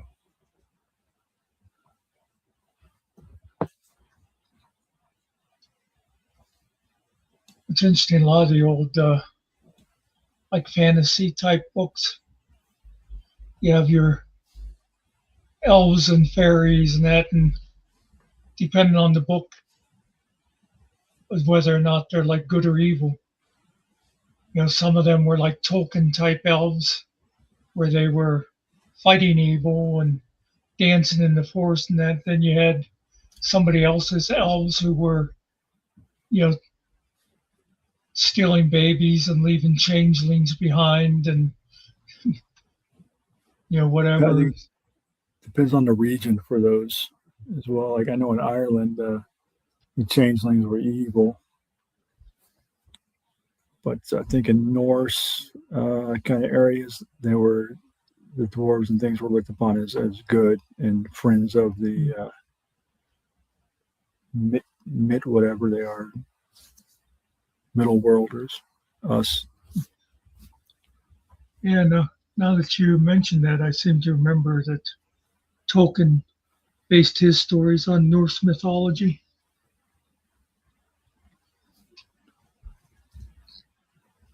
Yeah, because the Irish are completely different. The Irish were, I think, even like the fairies aren't good and noble creatures. I think we're at war with the fairies according to the Celtic myths.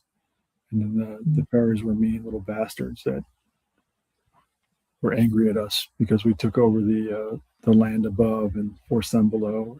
I don't remember all the myths. There's so many out there, but there's a lot of interesting ones.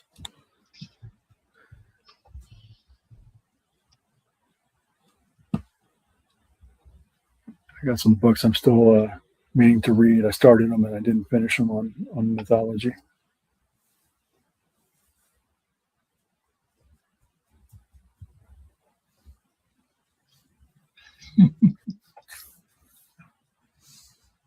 Yep.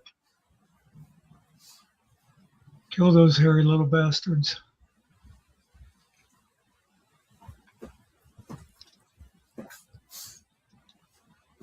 I used to be pretty knowledgeable about Greek mythology, but I hardly remember any of it anymore. It's just like Roman mythology, but they changed all the names. Yeah.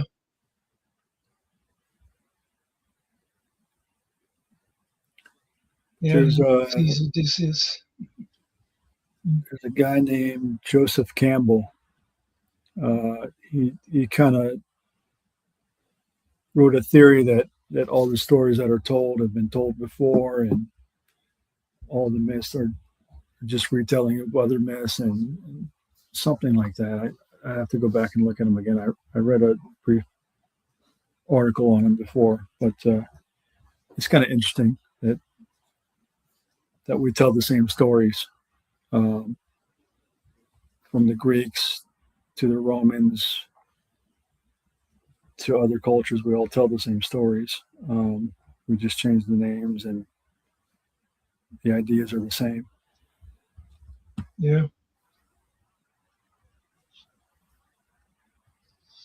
But it's like a lot of times with movies and stuff, they will go back and take something from the Greeks or whatever and just modernize it.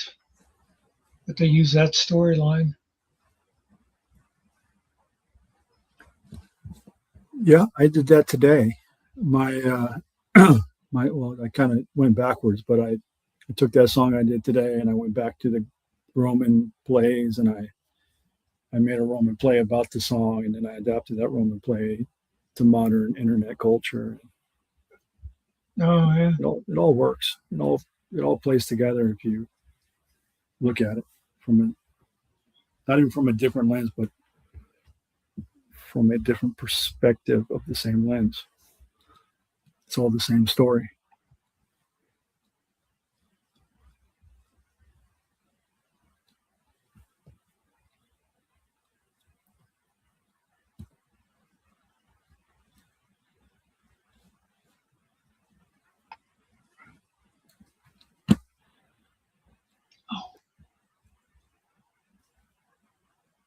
And we have Spider Dog coming up in about 5 minutes. Is that right? No, hour and 5 minutes. Oh, I hour and think. 5 minutes. Okay. Yeah, let me go and check to be sure. He's on a different time zone, so I get it mixed up. Yeah, the nice thing is when you look at them, like on yours, the YouTube does the math for you. Let's see. Yeah, it says 9 o'clock on mine, so that's an hour yet.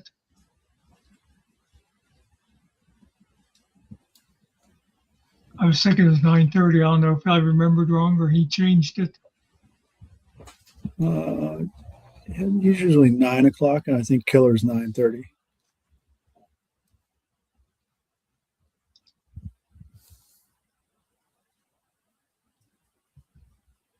Yep. Yep. My 8 o'clock quit is coming up, so that put everybody out of their misery. I got a few things I got to do anyway before he starts up, so that's good. It'll give me a little reprieve.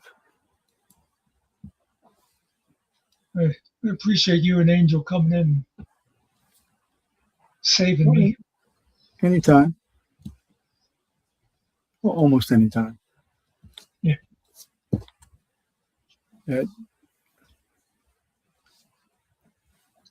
it sucks she's not feeling so good, though. I haven't been that way in a while, but I used to be that way. It's not a lot of fun. Yeah.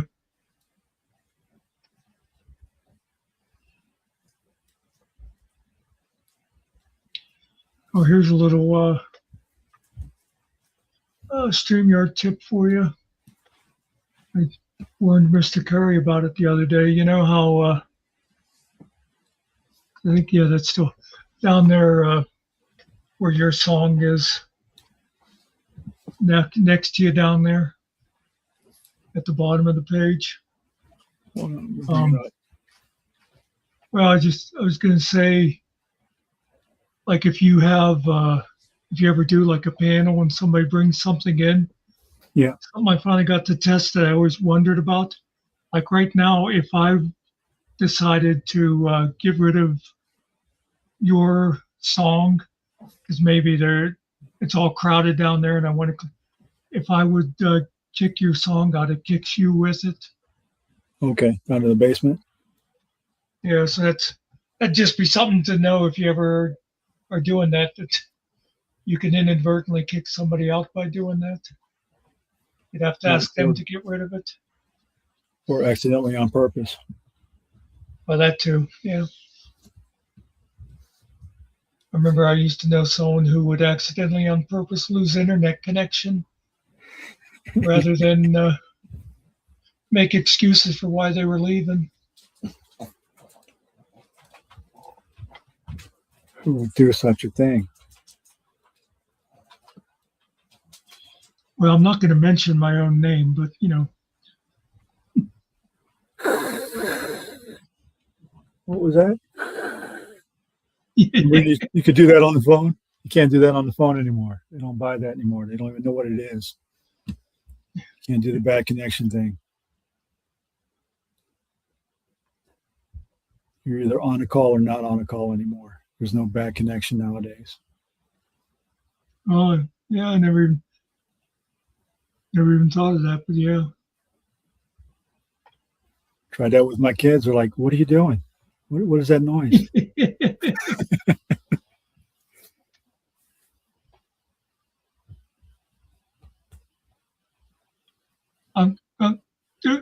Tunnel.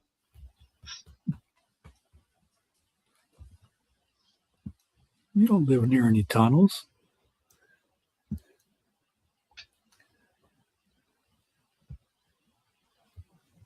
I remember way back with old style landlines, how if somebody didn't hang up their phone all the way, sometimes you'd lay it down and it wouldn't quite go on to it, it would keep the line open. People on the other end couldn't make any calls. You'd, you'd pick up your phone and you could hear somebody's TV playing or whatever, and you'd be going, Phil! Phil! Hang your phone up! Phil! Yeah. Is that the old Edison phones or ones just after those? Yeah. Yeah, the ones with the crank. You'd have to crank it up and go, yeah, Sylvie, can you connect me with my cousin Bob?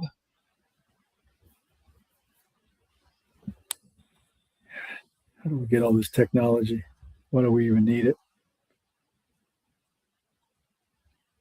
I know I like technology, but then there's sometimes where it's like, some of this is more a pain in the ass than it's worth. It's kind of like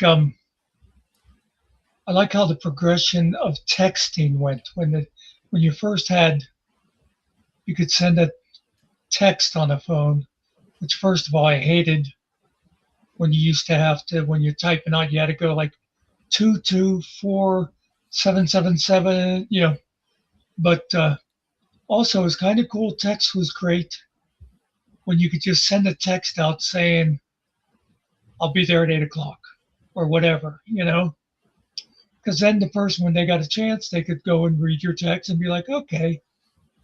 And then over time, text became where it had to be immediate. You're texting back and forth, and just sort of ruined the idea of it. And now, like on the iPhone, it's got the status of the text, like sent, delivered, read 2 minutes ago. Yeah. You read my text 2 minutes ago. How come you didn't reply yet? Oh my God. Do you need all that information? No. I remember way back,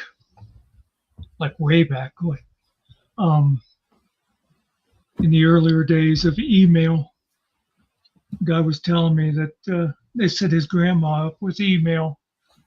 It was like, see, Grandma, now you can keep in touch with all the grandkids and stuff, and you don't have to worry about what time it is or any of that. He said the only thing, she didn't quite get the idea because she'd send out a email saying, I went to the doctor's today. He said everything's okay, yada yada. And then like 2 minutes later, he'd be getting a phone call from Grandma. Phil, did you get my email? I sent an email. Did you get it? Did you? Yes, Grandma, we got it. Okay. Yep. And then Grandma goes, well, I went to the doctor today and everything's okay. So what's the point of the email?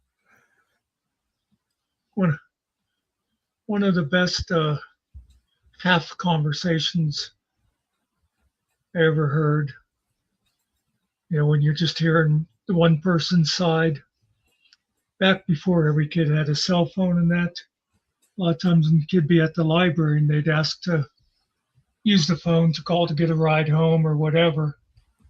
And then one day this kid came in and he asked to use the phone to call his mom and let her know that he was there. That he came straight from the school bus to the library. And I just remember, him like going, yeah, Mom, I'm at the library now. I'll probably be here about an hour. I'll give you a call when I'm ready to go. Yeah, okay, Mom. Love you. Goodbye. Yeah, okay, Mom. Love you. Goodbye. Yeah, okay. It was like about 6 times, he's trying to get his mother off the phone. It's like, I used to have some of those kind of conversations with my mother. It's like, I'm going to be seeing you in a half an hour. You can tell me about Uncle Joe's gallbladder then. Yeah, I don't even think I can find a payphone anymore. I'm trying to think of where I saw one last.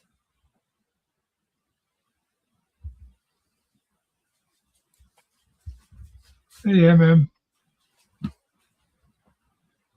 We're just getting ready to shut down here, and then we'll be seeing you over at Spiders in about an hour.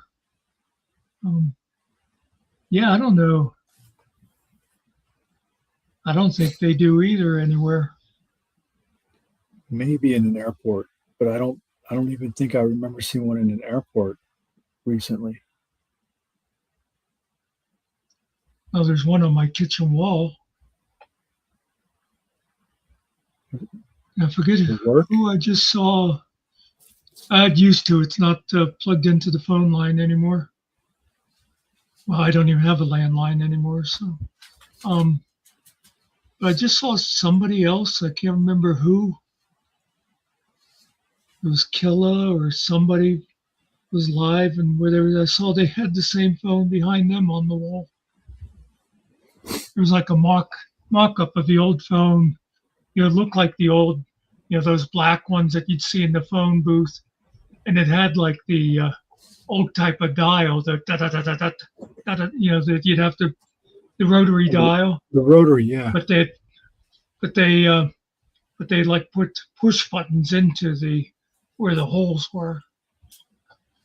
I've seen those. Okay, I forget who it was that I saw had that same phone on their wall.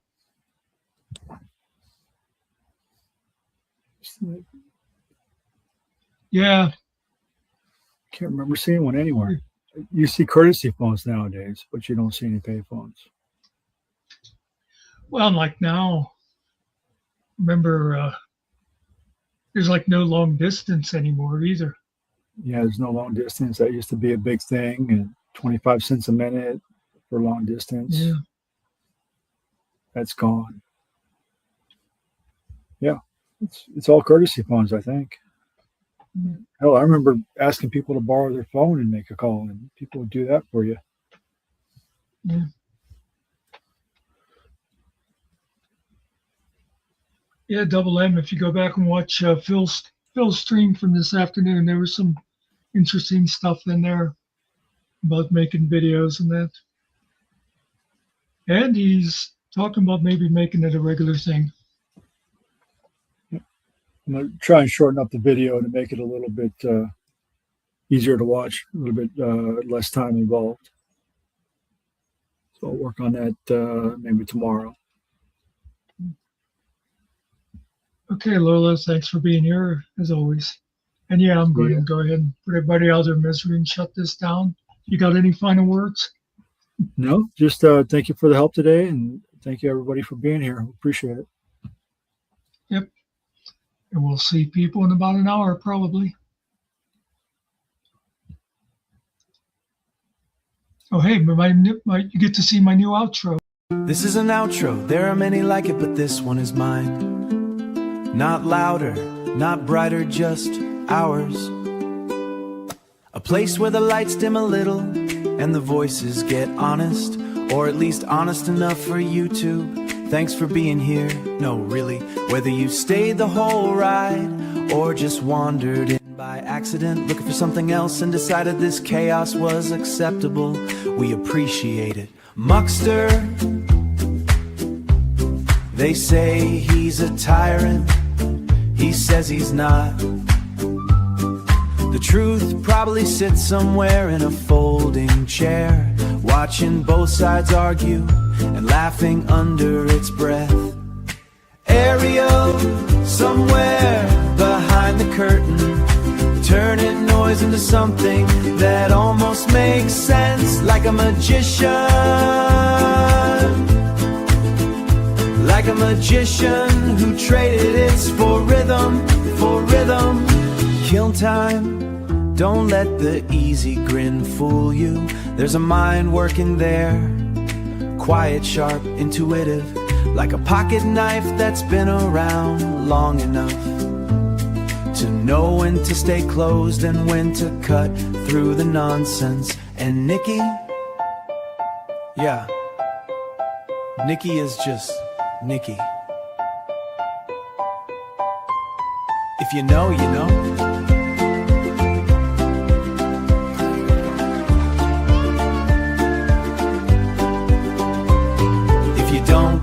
If you don't, you'll find out when it's too late. You can come in and enjoy the show, or not.